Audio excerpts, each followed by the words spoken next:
ഈ grace mark ഒഴിവാക്കുകയാണെങ്കിൽ ചിലപ്പോൾ 569 568 കുട്ടിക്ക് കൂടി സെൽഫ് ഫിനാൻസിങ് സീറ്റ് കിട്ടാൻ പോസിബിൾ ആവുന്ന കാര്യമായിരിക്കും. വ്യക്തമായ തെളിവുകളില്ല, എക്സാം പേപ്പർ ചോർന്നതില്ല. പക്ഷെ എല്ലാവർക്കും അറിയാൻ പറ്റുന്ന ഒരു കാര്യം തന്നെയാണ് അങ്ങനെ ഒരു കാര്യം സംഭവിച്ചിട്ടുള്ളത്. പകരം മാർക്സിന്റെ കോളം ഒഴിവാക്കിയ PDF ആണ് പിന്നെ അപ്ലോഡ് ചെയ്യുന്നത്. ഇപ്പൊ ആ മാർക്കിന്റെ കോളം വരുന്ന PDF നമുക്ക് സൈറ്റിൽ നിന്ന് കിട്ടൂല.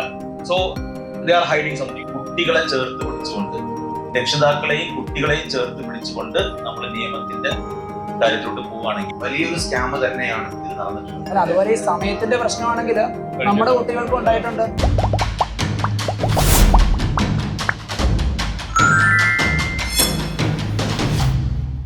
ഹലോ എവരിവൺ, നമുക്കറിയാം ഇപ്പോൾ എല്ലായിടത്തും ഉള്ളൊരു ഡിസ്കഷൻ എന്ന് പറയുന്നത് NTA നീറ്റ് സ്കാമിനെ കുറിച്ചാണ്.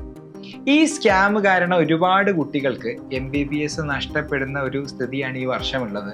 അതുകൊണ്ട് തന്നെ NTA-ക്കെതിരെ വലിയ നിയമ പോരാട്ടം നടത്തുവാൻ വേണ്ടി കേരളത്തിലെ എല്ലാ പ്രമുഖ എൻട്രൻസ് കോച്ചിങ് സെന്റേഴ്സും അതുപോലെ ടീച്ചേഴ്സും മീറ്റിംഗ് കൂടി ഒരു ആക്ഷൻ കമ്മിറ്റി ഉണ്ടാക്കിയിരിക്കുകയാണ്. തീർച്ചയായിട്ടും നമ്മളുടെ കേരളത്തിൽ നിന്നും വലിയൊരു മൂവ്മെന്റിനുള്ള തുടക്കമായിരിക്കും അത്. ആ മീറ്റിങ്ങിലുള്ള കംപ്ലീറ്റ് ഡീറ്റെയിൽസും ഡിസ്കഷൻസുമാണ് ഞാൻ ഈ വീഡിയോയിലൂടെ കവർ ചെയ്യാൻ ശ്രമിക്കുന്നത്. സോ നമുക്ക് വീഡിയോയിലേക്ക് കിടക്കാം. നമ്മുടെ ഭാഗത്തു നിന്ന് വന്നിട്ടുള്ള ആളുകൾ ജസ്റ്റ് എൻ്റെ ഒരു സൈഡിൽ നിന്ന് ആലോചിക്കുകയാണെങ്കിൽ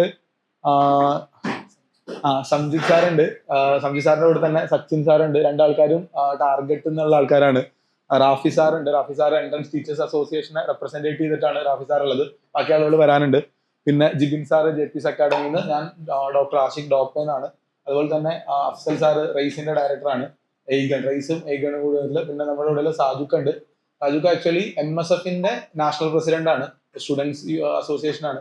പിന്നെ മെഡിഫെഡിന്റെ, അവരുടെ തന്നെ MSFന്റെ തന്നെ മെഡിഫെഡിന്റെ അനസ് സാറുണ്ട്. അനസും ജസീമും ഉണ്ട്. ഇവര് രണ്ടാൾക്കാരുണ്ട്.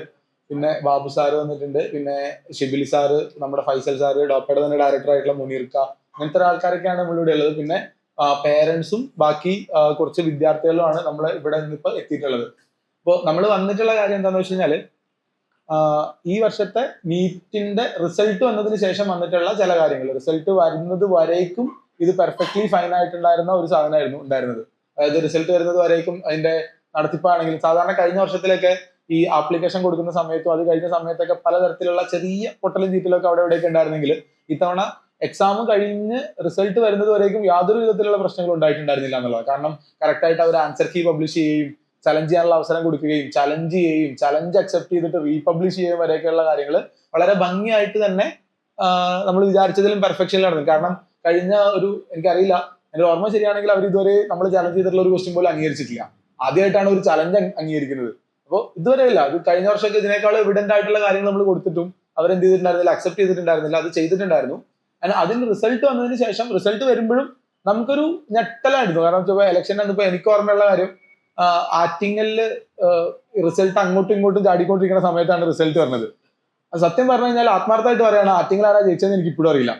കാരണം വെച്ചാൽ നമ്മളെല്ലാവരും പിന്നെ ഇതിന്റെ ബാക്കിലേക്ക് ആയിപ്പോയതല്ല. റിസൾട്ട് വന്നു എന്ന് പറയുമ്പോൾ ഞാൻ ഓർത്തത് വെച്ചാൽ ആറ്റിങ്ങലെ റിസൾട്ട് വന്നു എന്നാണ് ഞാൻ വിചാരിച്ചത്. അത് ഇല്ലടാ നീറ്റിന്റെ റിസൾട്ട് ആണെന്ന് പറഞ്ഞിട്ട് അങ്ങനെ പെട്ടെന്ന് ഇറങ്ങിയതാ. അപ്പൊ തന്നെ ആരൊക്കെ പറയണ്ടായിരുന്നു ഇതെന്താണ് മാറി ഇതിന്റെ ഉള്ളിൽ കൂടി കൊണ്ടുവന്ന് റിസൾട്ട് ഇടുന്നത് എന്നുള്ളൊരു സാധനങ്ങള്. പിന്നെ അപ്പൊ തന്നെ കുട്ടികൾ പറഞ്ഞു ചില 719 718 മാർക്ക് കാണുന്നുണ്ടല്ലോ എന്ന് പറയുമ്പോൾ ഞാൻ പറഞ്ഞാൽ ഇത് സ്ഥിരമായിട്ട് കിട്ടും. ഇപ്പൊ ഞാൻ എന്റെ ഒരു 3-4 വർഷത്തെ, അഫ്സൽ സാറിനൊക്കെ 10-25 വർഷത്തെ എക്സ്പീരിയൻസ് പറയാനുണ്ട്. എന്റെ ഒരു ഇതിനകത്ത് ഞാൻ എല്ലാ വർഷങ്ങളും ഈ സ്കോർ എഡിറ്റ് ചെയ്തിട്ടുള്ള സാധനങ്ങളൊക്കെ ഉണ്ട്. പിള്ളേര് വെറുതെ ഫോട്ടോഷോപ്പിൽ കയറ്റിയിട്ട് പിള്ളേർ തന്നെ എഡിറ്റ് ചെയ്തിട്ട് കുറച്ച് സ്കോർ കാർഡൊക്കെ പുറത്തിറക്കി അങ്ങനെയാണ് ഇങ്ങനെയാണെന്ന് പറഞ്ഞിട്ട് ഇല്ലാത്ത കുറച്ച് അലിഗേഷനും റൂമറുകളൊക്കെ ഉണ്ടാക്കുന്ന ഒരു പരിപാടി എല്ലാ കൊല്ലം യൂട്യൂബ് ചാനലിൽ വ്യൂ കിട്ടാൻ വേണ്ടി ചെയ്യുന്ന പരിപാടിയാണ്. ഞാൻ പറഞ്ഞാൽ അതൊക്കെ ഫേക്കാണ്. ഇപ്പൊ ചെക്കന്മാരോട് ഉണ്ടെന്ന് എനിക്ക് ഡോപ്പിൽ അവിടെ നിന്ന് നസീം അവരോടൊക്കെ ഞാൻ പറഞ്ഞു വാദിച്ചതാണ്, ഇതൊക്കെ ഫേക്കാണ്, അതിലൊന്നും കാര്യമില്ല എന്നുള്ള തന്നെ പറഞ്ഞു. ഞാൻ അങ്ങനെ പറഞ്ഞ ആളാണ്. 2-3 ദിവസം കഴിഞ്ഞ് കഴിയുമ്പോഴാണ് ഇവരിങ്ങനെ ഗ്രേസ് മാർക്ക് ഉണ്ട് എന്നുള്ളൊരു കാര്യമൊക്കെ അവര് തന്നെ പറഞ്ഞു കൊണ്ടുവരുന്നത്. ബേസിക്കലി നമുക്ക് 2 അലിഗേഷൻസ് ഇതിനകത്ത് നിലനിൽക്കുന്നുണ്ട്. ഒന്നാമത്തെ കാര്യം ക്വസ്റ്റ്യൻ പേപ്പർ ലീക്ക് ആയിട്ടുണ്ട് എന്നുള്ളതാണ്. പക്ഷെ അത് അലിഗേഷൻസ് മാത്രമാണ്. അതിൽ നമുക്ക് ഇപ്പോൾ ഒരു തീരുമാനം എടുക്കാനോ ഇല്ല. നമുക്ക് ഇവിടുന്ന് പരമാവധി ചെയ്യാൻ വേണ്ടി പറ്റുന്ന കാര്യങ്ങൾ ക്വസ്റ്റ്യൻ പേപ്പറിൽ, അതായത് എക്സാം നടത്തി തീരുന്നതിന് മുന്നേ ക്വസ്റ്റ്യൻ പേപ്പർ പുറത്തായിട്ടുണ്ടോ എന്നുള്ള കാര്യം വിശദമായിട്ട് പോലീസോ അല്ലെങ്കിൽ ഏതെങ്കിലും ഏജൻസികളോ അന്വേഷിക്കണം എന്ന് ആവശ്യപ്പെടാം എന്നുള്ളതാണ് നമുക്ക് മനസ്സിലാക്കാനുള്ള ഏറ്റവും പ്രധാനപ്പെട്ട കാര്യം. ഇനി അങ്ങനെയാണെങ്കിൽ, അതായത് ആ എക്സാം നടന്ന് തീരുന്നതിന് മുന്നേ അതിലേതെങ്കിലും ക്രമക്കേടുകൾ ഉണ്ടായിരുന്നെങ്കിൽ ഞാൻ മനസ്സിലാക്കുന്ന ഒരേ ഒരു ഓപ്ഷൻ റീടെസ്റ്റ് നടത്താന്നുള്ളത്. ഇപ്പൊ എത്ര ചെറിയ ലീക്ക് ആണെങ്കിലും വലിയ ഇതാണെങ്കിലും റീടെസ്റ്റിലേക്ക് പോകേണ്ടി വരും എന്നുള്ളതാണ് അതിന്റെ ഒരു കാര്യം. അത് എനിക്ക് തോന്നുന്നത് റിസൾട്ട് വന്ന കുട്ടികളടക്കം ആർക്കും താല്പര്യമില്ലാത്ത കാര്യം തന്നെയായിരിക്കും. അങ്ങനത്തെ ഒരു സാധനത്തിലേക്ക് പോകും. കാരണം വെച്ചാൽ ഒന്നുകൂടി പഠിച്ചെടുക്കാന്നുള്ളത് ലൈക്ക് വെരി വെരി ഡിഫിക്കൽട്ട് ആയിട്ടുള്ള കാര്യമാണ്. അത് ഒരു സൈഡ്, അത് അന്വേഷണം ആവശ്യപ്പെടാന്നുള്ളൂ. പക്ഷെ അതിനേക്കാൾ ഉപരി നമുക്ക് സംസാരിക്കാനുള്ള കാര്യം എന്താണെന്ന് വെച്ച് കഴിഞ്ഞാൽ ഇവിടെ ഗ്രേസ് മാർക്ക് എന്ന് പറഞ്ഞിട്ടുള്ള ഒരു സാധനം, അത് എങ്ങനെയാണ് ഗ്രേസ് മാർക്ക്, അതായത് ഒരു എക്സാം നടക്കുമ്പോൾ എക്സാമിന് മുന്നേ തന്നെ എക്സാമിൻ്റെതായിട്ടുള്ള പോളിസീസ് നമ്മൾ എന്ത് ചെയ്യേണ്ടതുണ്ട്, പബ്ലിഷ് ചെയ്യേണ്ടതുണ്ട്. അതായത് പ്രോസ്പെക്ടസ് എന്ന് പറഞ്ഞ ഒരു സാധനം നമ്മൾ ഇറക്കും. ഈ എക്സാം ഇങ്ങനെയാണ്, ഇതിന് മാർക്ക് കിട്ടിയ +4 പോയാൽ -1, സമയം ഇങ്ങനെയായിരിക്കും, ഇത്ര ക്വസ്റ്റൻ ആയിരിക്കും, ഓരോ സബ്ജക്റ്റിൽ നിന്ന് ഇത്ര ക്വസ്റ്റൻ ആയിരിക്കും, അങ്ങനെയായിരിക്കും ഇങ്ങനെയായിരിക്കും എന്നൊക്കെ പറഞ്ഞിട്ടുള്ള അതിന്റെ ഫുൾ ഡീറ്റെയിൽ ആയിട്ടുള്ള പ്രോസ്പെക്ടസ് ഇറക്കുന്നുണ്ട്. ഈ പ്രോസ്പെക്ടസിനകത്ത് പറഞ്ഞു വെച്ചിട്ടുള്ള സാധനങ്ങളാണ് നമ്മൾ ഒരു തവണ നമുക്ക് എക്സാമിൽ നമുക്ക് നടപ്പിലാക്കാൻ കഴിയുള്ളൂ എന്നുള്ളൊരു സാധനം ഉണ്ട്. ഇപ്പോ ഈ ഗ്രേസ് മാർക്ക് എന്നുള്ളൊരു സാധനം, അതായത് ഇപ്പൊ പറയുന്നത് സമയനഷ്ടത്തിന് ഗ്രേസ് മാർക്ക് കൊടുത്തുള്ളത്, നീറ്റിന് സമയം നഷ്ടപ്പെടുന്നത് ഇത് ആദ്യമായിട്ടല്ല. എല്ലാ വർഷത്തിലും കുറെ അധികം ആൾക്കാരെ കണ്ണീരിലാഴ്ത്തുന്ന സാധനമാണ് സമയനഷ്ടം എന്ന് പറഞ്ഞ സാധനം. കഴിഞ്ഞ വർഷം തന്നെയല്ലായിരുന്നു മറ്റേ തുണി അടിപ്പിച്ച സംഭവമൊക്കെ ഉണ്ടായത്, കുട്ടികളുടെ ഡ്രസ്സ് അടിപ്പിച്ച സമയം കഴിഞ്ഞ വർഷമാണോ കഴിഞ്ഞതിന് മുന്നത്തെ വർഷമാണോ ഈ സംഭവം നടന്നിട്ട് അതിനടക്കം നമ്മൾ കോടതിയിലടക്കം പോയിട്ടുണ്ട് ഈ സാധനത്തിന് വേണ്ടിയിട്ട്. അവിടെയൊന്നും ഗ്രേസ് മാർക്ക് ആർക്കും കൊടുത്തിട്ടില്ല, അന്നും കോടതിയിൽ പോയ സാധനങ്ങളാണ്. അപ്പൊ ഇവരിപ്പോ പറയുന്നത് 2018 ക്ലാറ്റ് എക്സാം എന്ന് പറഞ്ഞാൽ കോമൺ ലോ ആപ്റ്റിറ്റ്യൂഡ് ടെസ്റ്റ് എന്ന് പറഞ്ഞ സാധനമാണ്. കമ്പ്യൂട്ടർ ബേസ്ഡ് ആയിട്ടുള്ള എക്സാം ആണ്. നീറ്റ് എക്സാം അല്ല, ക്ലാറ്റ് എക്സാം ആണ്. ഓഫ്ലൈൻ എക്സാം അല്ല, കമ്പ്യൂട്ടർ ബേസ്ഡ് ആയിട്ട്. കമ്പ്യൂട്ടർ ബേസ്ഡ് ടെസ്റ്റിന്റെ പ്രത്യേകത എന്താണെന്ന് വെച്ചാൽ കുട്ടി എക്സാം സ്റ്റാർട്ട് എന്നുള്ള ബട്ടൺ ഞെക്കിയ സമയം കമ്പ്യൂട്ടർ റെക്കോർഡ് ചെയ്യുന്നുണ്ട്. ഇനി എത്ര സ്പീഡിലാണ് കുട്ടി എഴുതിയെന്നുള്ള കാര്യം കമ്പ്യൂട്ടർ റെക്കോർഡ് ചെയ്യാൻ വേണ്ടി പറ്റുന്നുണ്ട്. ഇനി സമയം നഷ്ടമായിട്ടുണ്ടെങ്കിൽ അത് സെക്കൻഡ് വെച്ചിട്ട് എത്ര സെക്കൻഡ് നഷ്ടമായി എന്നുള്ള കാര്യം കമ്പ്യൂട്ടറിന് പറയാൻ വേണ്ടി പറ്റുന്നുണ്ട്. നീറ്റ് എക്സാമിന് 2 മണി മുതൽ 5:20 വരെ എന്നല്ലാതെ അതിന്റെ ഉള്ളിൽ വേറെ സമയമൊന്നും ആരും എന്ത് ചെയ്യുന്നില്ല, റെക്കോർഡ് ചെയ്യുന്നില്ല. എത്ര സമയമാണ് നഷ്ടപ്പെട്ടതെന്ന് കണക്കൂട്ടാൻ വേണ്ടി പറ്റില്ല. അതിനൊന്നും പ്രോപ്പർ റെക്കോർഡ് ഒരു സ്ഥലത്തും ഇല്ല. അങ്ങനത്തെ ഒരു സ്ഥലത്ത് സമയനഷ്ടം ഉണ്ടായി. പിന്നെ എന്താന്ന് വെച്ചാൽ ഇപ്പൊ കഴിഞ്ഞ ദിവസം ഇങ്ങനെ സംസാരിക്കുമ്പോൾ ഈ സ്പീഡ് വെച്ചിട്ട് നോക്കുകയാണെങ്കിൽ ഒരു ഉദാഹരണം പറയാം. 1.5 മണിക്കൂറാണ് ഒരു കുട്ടിക്ക് സമയം നഷ്ടമായതെന്ന് വിചാരിക്കുക. അപ്പൊ ആ കുട്ടിക്ക് 1.5 മണിക്കൂർ സമയം കിട്ടിയിട്ടുണ്ട്. 1.5 മണിക്കൂർ സമയം കൊണ്ട് കുട്ടി ബയോളജി ചെയ്തിട്ട് 360 ശരിയാക്കി. അപ്പൊ ബാക്കി 1.5 മണിക്കൂർ കൂടി ഉണ്ടായിരുന്നെങ്കിൽ ഫിസിക്സ് കെമിസ്ട്രിയും കൂടി ഫുൾ ശരിയായിട്ട് 720 ഉണ്ടാവുന്ന അസ്യൂം ചെയ്യാൻ വേണ്ടി പറ്റില്ലല്ലോ. അതൊരു ഡിഫിക്കൽട്ട്, അതൊരു എന്താ പറയാ, ഇനിയിപ്പോ ഇങ്ങനെയൊക്കെ പറ്റാണ്ട് തന്നെ ഇത് നമുക്കിപ്പോ നടക്കുന്ന സാധനം എന്താ വെച്ചാല് പ്രോസ്പെക്ടസിൽ പോലും ഇല്ലാത്ത ഒരു കാര്യം, ഒരു പോളിസി പുതുതായിട്ട് ഉണ്ടായി വന്ന് അതിന്റെ പേരിൽ ഗ്രേസ് മാർക്ക് കൊടുക്കുക എന്നുള്ള ഒരു സാധനത്തിലേക്ക് ഇപ്പോൾ നടപടികൾ എത്തിയിട്ടുള്ളത്. ഏത് അവസരത്തിലും എക്സാമിന്റെ ഏത് അവസരത്തിലും എന്ത് പോളിസിയിലും മാറ്റം വരുത്താനും അതിനനുസരിച്ച് പുതിയ മാറ്റങ്ങൾ കൊണ്ടുവരാനും പറ്റും എന്നുള്ള ഒരു രീതിയിലേക്കാണ് പോകുന്നത്. അപ്പൊ നമ്മൾ ഇവിടെ ആവശ്യപ്പെടാനുള്ളതാണ്, എന്റെ സൈഡിൽ നിന്നുള്ള അഭിപ്രായങ്ങളാണ്, എല്ലാവരുടെയും സൈഡിൽ നിന്നുള്ള അഭിപ്രായങ്ങൾ വേണം നിർബന്ധമായിട്ടും. എന്റെ സൈഡിൽ നിന്നുള്ള എനിക്ക് പറയാനുള്ള കാര്യം എന്ന് വെച്ചാൽ ഇനിയിപ്പോ ഗ്രേസ് മാർക്ക് ഉണ്ടെങ്കിൽ തന്നെ അത് അടുത്ത വർഷത്തിൽ ഗ്രേസ് മാർക്ക് ഉണ്ടെങ്കിൽ അത് അടുത്ത വർഷത്തിന്റെ തുടക്കത്തിൽ പ്രോസ്പെക്ടസിൽ വരണം.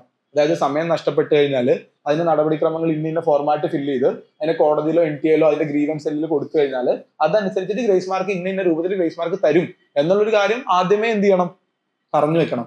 അങ്ങനെ അല്ലാത്ത പക്ഷം നമുക്ക് അങ്ങനത്തെ ഒരു സാധനത്തിലേക്ക് ഒരു കാരണവശാലും പോകാൻ പാടില്ല എന്നുള്ളതാണ് ഇപ്പൊ അറിയുന്ന സാധനം. ഇതിപ്പോ എനിക്ക് കിട്ടിയത് ഒരു ന്യൂസ് റിപ്പോർട്ടാണ്. ഇന്നിപ്പോ പത്രസമ്മേളനത്തിന്റെ സാധനമാണ്. 44 കുട്ടികൾക്ക് ഗ്രേസ് മാർക്ക് എന്ന് പറഞ്ഞ സാധനം. അത് ചിലപ്പോൾ TV-കാർക്ക് തെറ്റിപ്പോയതാണോ എന്ന് പറയുന്ന സംശയമുണ്ട്. ഫുൾ മാർക്ക് കിട്ടിയ കുട്ടികളെടുക്കും. ഇപ്പൊ ഒരു ഫുൾ മാർക്ക് കിട്ടിയ കുട്ടിക്ക് ഡൽഹി എയിംസ് കിട്ടുന്ന ഒരു ഉറപ്പില്ല. ഇനിയിപ്പോ 710 മാർക്ക് കിട്ടിയ കുട്ടിക്ക് ജിപ്മർ പുതുച്ചേരി കിട്ടുന്ന ഒരു ഉറപ്പില്ല. കോഴിക്കോട് മെഡിക്കൽ കോളേജോ ട്രിവാൻഡ്രം മെഡിക്കൽ കോളേജോ കിട്ടുന്ന ഒരു ഉറപ്പില്ല. കാരണം എന്താണെന്ന് വെച്ചാൽ ഇവരെക്കാളൊക്കെ മുന്നിൽ ഒരു 10-15 കുട്ടികൾ ഗ്രേസ് മാർക്കിൽ റാങ്ക് മുന്നിൽ കിടക്കുന്നുണ്ട്. അപ്പൊ ആ എല്ലാ കുട്ടികളെയും ഇനിയിപ്പോ സെൽഫ് ഫിനാൻസിങ് സീറ്റ്, ഇപ്പൊ ജസ്റ്റ് ആലോചിക്കുക, 570 മാർക്കിന് സെൽഫ് ഫിനാൻസിങ് സീറ്റ് തീരുന്ന ഒരു കണ്ടീഷൻ ആണെന്ന് വിചാരിക്കുക. ഈ ഗ്രേസ് മാർക്ക് ഒഴിവാക്കുകയാണെങ്കിൽ ചിലപ്പോൾ 569 568 കുട്ടിക്ക് കൂടി സെൽഫ് ഫിനാൻസിങ് സീറ്റ് കിട്ടാൻ പോസിബിൾ ആവുന്ന കാര്യമായിരിക്കും. അപ്പോൾ ഇത് കംപ്ലീറ്റ്ലി എഗനസ്റ്റ് മെറിറ്റ് എന്ന് തന്നെ പറയാൻ വേണ്ടി പറ്റും. ഇതൊരു പ്യുവർ മെറിറ്റ് ബേസ് ചെയ്തിട്ട് നടക്കേണ്ട ഒരു സാധനത്തിനകത്ത് അങ്ങനെ നടക്കാതെ ഇങ്ങനത്തെ ഒരു സാധനം വരുമ്പം അതിനെതിരെ നമ്മുടെ സൈഡിൽ നിന്ന് മുന്നോട്ട് മൂവ് ചെയ്യുക എന്നുള്ളത് തന്നെയാണ് എന്റെ സൈഡിൽ നിന്ന് പറയാനുള്ള ഒരു കാര്യം. അപ്പോൾ ഇതിന്റെ ഒരു വിഷയം എന്നുള്ള രൂപത്തിൽ ഇതാണ് എനിക്ക് പറയാനുള്ളത്. നമുക്ക് മൂവ് ചെയ്യണം. ഇന്ന് ഈ ഒരു മീറ്റിംഗിന്റെ ബാക്കി അജണ്ട എന്ന് പറയുമ്പോൾ എല്ലാവരുടെയും അഭിപ്രായങ്ങൾ രേഖപ്പെടുത്താനും ഡിഫറെന്റ് ആയിട്ടുള്ള ഇൻസ്റ്റിറ്റ്യൂഷൻസ്, ഇപ്പോൾ യൂണിവേഴ്സൽ ഉണ്ട്, JPs, ടാർഗറ്റ്, അധ്യാപകരുടെ അസോസിയേഷൻ, ഡോപ്പ ഉണ്ട്, ബാക്കി വിദ്യാർത്ഥി പ്രതിനിധി സംഘടനകൾ, MSFന്റെ ആളുകൾ അവിടെ എത്തിയിട്ടുണ്ട്. ബാക്കി എല്ലാ ഇൻസ്റ്റിറ്റ്യൂട്ടിന്റെ ആളുകൾ എന്തുണ്ട് ഇവിടെ എത്തിയിട്ടുണ്ട്. ഇപ്പൊ ബ്രില്യന്റിലെ ആളുകൾ അവർ ഉടനെ എത്തും എന്നുള്ള കാര്യം, അവർ ഓൺ ദ വേയിലാണ്, അവർ ഉടനെ എത്തും എന്നുള്ള കാര്യം പറയുന്നുണ്ട്. രക്ഷകർത്താക്കളുണ്ട്, കുട്ടികളുണ്ട്, എല്ലാവരുടെയും പ്രതിനിധികളെ വെച്ചിട്ട് ഒരു ആക്ഷൻ കൗൺസിൽ ആക്കുക നമ്മളിന്ന് ഇവിടെ. എന്നിട്ട് ഈ തീരുമാനങ്ങൾ കോമൺ ആയിട്ട് എടുക്കുക. എന്തൊക്കെ കാര്യങ്ങളിലാണോ എല്ലാം ട്രാൻസ്പെറന്റ് ആയിട്ട് തന്നെ, അതായത് ഈ പങ്കെടുക്കുന്ന കുട്ടികളുടെ ഡേറ്റ, അതിനുള്ള കാര്യങ്ങൾ. ഇനിയിപ്പോ ഇതിന് പൈസ ചെലവ് നിർബന്ധമായിട്ടും വരുന്ന ഒരു സാധനമാണ്, പണം ചെലവാകും. അപ്പൊ പണം ചെലവാകുമ്പോൾ അതെങ്ങനെ നമ്മൾ പണം കണ്ടെത്തണം, അതിന്റെ ട്രാൻസ്പെറൻസി എങ്ങനെ കീപ്പ് ചെയ്യും, അങ്ങനത്തെ കാര്യങ്ങളൊക്കെ നമുക്കൊന്ന് തീരുമാനിച്ചിട്ട് ഒരു സാധനം ആക്കാം.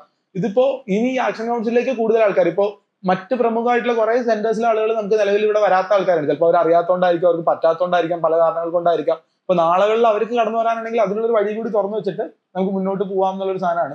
അപ്പോൾ ഒരു കാര്യം അറിഞ്ഞത് എന്താ വെച്ചാൽ ഇവർ വൺസ് ഇതിന്റെ അലോട്ട്മെന്റ് നടപടിക്രമങ്ങൾ തുടങ്ങി കഴിഞ്ഞു കഴിഞ്ഞാൽ ഇവർക്ക് എന്ത് ചെയ്യാൻ വേണ്ടി പറ്റില്ല. പിന്നെ ഇതിന് മുന്നോട്ടേക്ക് ഒരു മാറ്റം കൊണ്ടുവരാനുള്ള സാധ്യതകൾ കുറവാണ്. അവിടെ എത്രയും പെട്ടെന്ന് മുന്നോട്ട് പോകണം എന്നുള്ളതാണ് പറയാനുള്ള ഒരു കാര്യം. അപ്പോൾ ഇത്രയും പറഞ്ഞിട്ട് ഞാൻ ഇനി അധികം സമയം കഴിയാതെ മൈക്ക് അടുത്ത ആളിലേക്ക് കൈമാറാണ്. 24 ലക്ഷം കുട്ടികളെ നീറ്റ് ചെയ്തിട്ടുണ്ട്. അവരുടെ പാരന്റ്സ് 48 ലക്ഷം ഉണ്ടാവും, അച്ഛനമ്മ അല്ലെ. പിന്നെ അവരുടെ ടീച്ചേഴ്സ്, അവരുടെ ഫാമിലി മെമ്പേഴ്സ്, ചിലപ്പോൾ 1 കോടി ആളുകളുടെ അറ്റൻഷൻ പെട്ടെന്ന് ആ റിസൾട്ട് ഡൈവേർട്ട് ചെയ്ത് വരും. പിന്നെ ആ ഫാമിലി മൊത്തം, അത് ന്യൂ ജനറേഷൻ കുട്ടികൾ മാത്രമല്ല, ഒരുപാട് പേര് വോട്ട് ചെയ്ത കുട്ടികളുണ്ടാവും. അവരുടെ അറ്റൻഷൻ മൊത്തം ഇലക്ഷൻ ട്രെൻഡിൽ നിന്ന് മാറിപ്പോയി. അതാണ് വലിയ സംഭവം നടന്നത്. അവിടെ തന്നെ ഒരു കോൺഫിഡൻസ് ഉണ്ട്. കാരണം ജൂൺ 14 വരേണ്ട റിസൾട്ട് ആണ് അല്ലെ, ജൂൺ 14 പ്രതീക്ഷിച്ച റിസൾട്ട്. അതിന് വരുന്ന ഉറപ്പില്ല. ആ റിസൾട്ട് പെട്ടെന്ന് ഡൈവേർട്ട് ചെയ്തു. രണ്ടാമത് ഗ്രേസ് മാർക്കറ്റ് എന്ന് പറഞ്ഞല്ലോ, അത് ഭയങ്കര ഇഷ്യൂ ആണ്. കാരണം കഴിഞ്ഞ കൊല്ലം ജസ്റ്റ് 10-15 മിനിറ്റ് നഷ്ടപ്പെട്ട എക്സാമിനേഷൻ ആണ്. ഈ എക്സാമിനേഷൻ ടൈം നഷ്ടപ്പെട്ട കാരണം തരും, തീരെ എക്സ്പീരിയൻസ് ഇല്ല. ഈ എൻട്രൻസ് എക്സാം എന്താണോ, ഇതിന്റെ ടൈമിന്റെ ഇമ്പോർട്ടൻസ് എന്താണോ, ഇതൊന്നും ശ്രദ്ധിക്കാതെ, ഒന്നും അറിയാത്ത, ഒരു ട്രെയിനിങ് പോലും കിട്ടാത്ത കുറെ ആളുകളായിരുന്നു എക്സാം സെന്റേഴ്സ് ഉണ്ടായിരുന്നു. എന്നിട്ട് കുട്ടികൾ കരയായിരുന്നു. ആ കഴിഞ്ഞൊക്കെ സംഭവിച്ചതാണ്. അതേപോലെ ഇപ്പോഴും ഒരുപാട് പേർക്ക് ടൈം ലാഗ് വരുന്നുണ്ട്. പക്ഷേ ഈ ടൈം ലാഗ് വന്ന കുട്ടികള് സാറ് നേരത്തെ പറഞ്ഞ പോലെ ഇത് ആദ്യമേ അറിവെങ്കിൽ നമുക്ക് എന്ത് ചെയ്യായിരുന്നു, എല്ലാവർക്കും അപ്ലൈ ചെയ്തു. ടൈം ലാഗ് വന്നിട്ടുള്ളത് അപ്ലൈ ചെയ്യാമായിരുന്നു. പക്ഷെ ഇത് ആരും ചെയ്തിട്ടില്ല. അതുകൊണ്ട് ഇത് നഷ്ടം സംഭവിക്കുന്നത്. ഇനി വേറെ കാര്യങ്ങളുണ്ട്. ഇപ്പൊ കേരളത്തിൽ നിന്ന് തന്നെ ചില കുട്ടികളൊക്കെ, ഇപ്പൊ എനിക്ക് ഇന്നലെ ഞാൻ കളക്ട് ചെയ്ത ഡേറ്റന്റെ ഉള്ളില് ഞാൻ ഇന്ന കാര്യങ്ങൾ വെച്ചിട്ട് മെയിൽ അയച്ചിട്ടുണ്ടെന്ന് പറഞ്ഞ കുട്ടികളുണ്ട്. അവര് പറയുന്നത് എന്താ വെച്ചാൽ അവരുടെ മെയിലിന് റെസ്പോൺസും ഇല്ല, അവർക്ക് ഗ്രേസ് മാർക്കും ഇല്ല. അപ്പൊ അത് എന്തിന്റെ പുറത്താണ്? നമ്മളൊരു മെയിൽ അയച്ചാൽ കിട്ടുന്ന ഒരു സാധനം അല്ല ഗ്രേസ് മാർക്ക്, വേറെ എന്തോ ക്രൈറ്റീരിയ അൺനോൺ ആണെന്നുള്ളതാണ് അതിന്റെ ഒരു കാര്യം. എന്തൊരു കോൺഫിഡൻസ് ഉണ്ട്. നമ്മള് ഗ്രേസ് മാർക്ക് ഇവിടെ കേട്ട കുട്ടികൾ ഇവിടെ കിട്ടുന്നത് 10ാം ക്ലാസ്സിൽ ഇതല്ലേ ഗ്രേസ് മാർക്ക്. ഇത് കേട്ടോ ഗ്രേസ് മാർക്കോ, എന്നോട് ഇതൊക്കെ ചോദിച്ചു, ഞാൻ ഗ്രേസ് മാർക്കോ, അത് ഭയങ്കര അത്ഭുതമായിരുന്നു ഗ്രേസ് മാർക്കിന്. അപ്പൊ നമ്മളിത് ശരിക്കും ആക്ഷൻ കൗൺസിൽ ഉണ്ടാക്കി നമ്മൾ ഇറങ്ങിക്കൂടാ. അത് നിങ്ങളെപ്പോലെ ആളുകൾ ശരിക്കും സാധിക്കും അല്ലെ, എല്ലാരും കഴിഞ്ഞ 2 വർഷം ഞങ്ങൾ കേസ് എടുത്തിരുന്നു. സാറിന് അറിയാം, അശ്വിൻ സാറിന് അറിയാം. അതായത് കേരളത്തില് ഓൾ ഇന്ത്യ കോർട്ടിന്റെ കൗൺസിലിംഗ് 2 ഉണ്ടായിരുന്നു. 2 കഴിഞ്ഞാൽ ഓൾ ഇന്ത്യ കോർട്ടിലുള്ള സീറ്റ് അതായത് സ്റ്റേറ്റ് കയ്യിൽ കൊടുത്തിരുന്നു. നമ്മളന്ന് കേസ് വാദിച്ചു. അന്ന് ഏകദേശം ഒരു 14 ലക്ഷം രൂപ ചെലവാക്കി സുപ്രീം കോടതി കേസാണ്. അന്ന് നമ്മൾ ഇതേപോലെ എല്ലാ ഇൻട്രസ്റ്റ് സെന്റേഴ്സും പാരന്റ്സും എല്ലാവരും ഒരുപാട് ഡൊണേറ്റ് ചെയ്തു, കാശ് കളക്ട് ചെയ്തു. എന്നാൽ കേസ് വിജയിച്ചു. ആ വിജയിച്ചുള്ള ബെനിഫിറ്റ് എന്ന് വെച്ചാൽ കഴിഞ്ഞ കൊല്ലം അതിന്റെ മുന്നത്തെ കൊല്ലൊക്കെ 3rd അലോട്ട്മെന്റ് ഓൾ ഇന്ത്യ കോർട്ടിൽ നടന്നു. പുറത്ത് നടന്നു. അതുകൊണ്ട് എത്രയോ കുട്ടികൾക്ക്, കേരളത്തിലെ കുട്ടികൾക്ക് ഓൾ ഇന്ത്യ കോർട്ടിൽ അഡ്മിഷൻ കിട്ടി. മറ്റെന്താ സംഭവിക്കുക, 2 കൗൺസിലിംഗ് കഴിഞ്ഞാൽ എപ്പോഴും 700-800 സീറ്റ് ബാക്കിയോ. ആ ബാക്കിയുള്ള സീറ്റില് നമ്മളെക്കാട്ടി, കേരളത്തിലെ കുട്ടികളെക്കാട്ടി മാർക്ക് കുറഞ്ഞ കുട്ടികളെയും അതിൽ അഡ്മിഷൻ കിട്ടിയത് നമ്മളിങ്ങനെ നോക്കിയിരിക്കുന്ന ഒരു കാലഘട്ടമായിരുന്നു. അതെല്ലാം മാറും. അതുകൊണ്ട് എനിക്ക് പറയാനുള്ളത്, നമ്മൾ ഈ കൂടിക്കുന്ന പാരന്റ്സിനോടും സ്റ്റുഡൻസിനോടും ഇദ്ദേഹത്തോടൊക്കെ എനിക്ക് പറയാനുള്ളത്, നമ്മൾ വളരെ സീരിയസ് ആയിട്ട് ഈ വിഷയത്തിൽ ഇറങ്ങണം. കാരണം കുട്ടികളുടെ എഫേർട്ട് മാത്രമല്ല, ഇതിൽ പാരന്റ്സിന്റെ എഫേർട്ട്, പാരന്റ്സ് തന്നെ വലിയ എഫേർട്ടാണ്. കാരണം അവരുടെ ടെൻഷൻ, കുട്ടികളെക്കാട്ടി കൂടുതൽ ടെൻഷൻ പാരന്റ്സിനാണ്. അതുപോലെ ടീച്ചേഴ്സ്, നമുക്കും ടെൻഷൻ ചെയ്യും. എക്സാം തന്നെ നമ്മളിങ്ങനെ ടെൻഷൻ എടുത്തിരിക്കുക, എങ്ങനെയാണ് ഈ ക്വസ്റ്റ്യൻ പേപ്പർ. അപ്പൊ എല്ലാവരും പ്രശ്നമാണ്, കുട്ടികളെ മാത്രം പ്രശ്നമില്ല. അവിടെ നമ്മൾ വളരെ സീരിയസ് ആയിട്ട് ഈ വിഷയത്തിൽ മുന്നിട്ട് ഇറങ്ങണം. എനിക്ക് പറയാനുള്ളത് വെച്ചാൽ ഗ്രേസ് മാർക്ക് എന്ന സംവിധാനം ഉണ്ടാവാനേ പാടില്ല.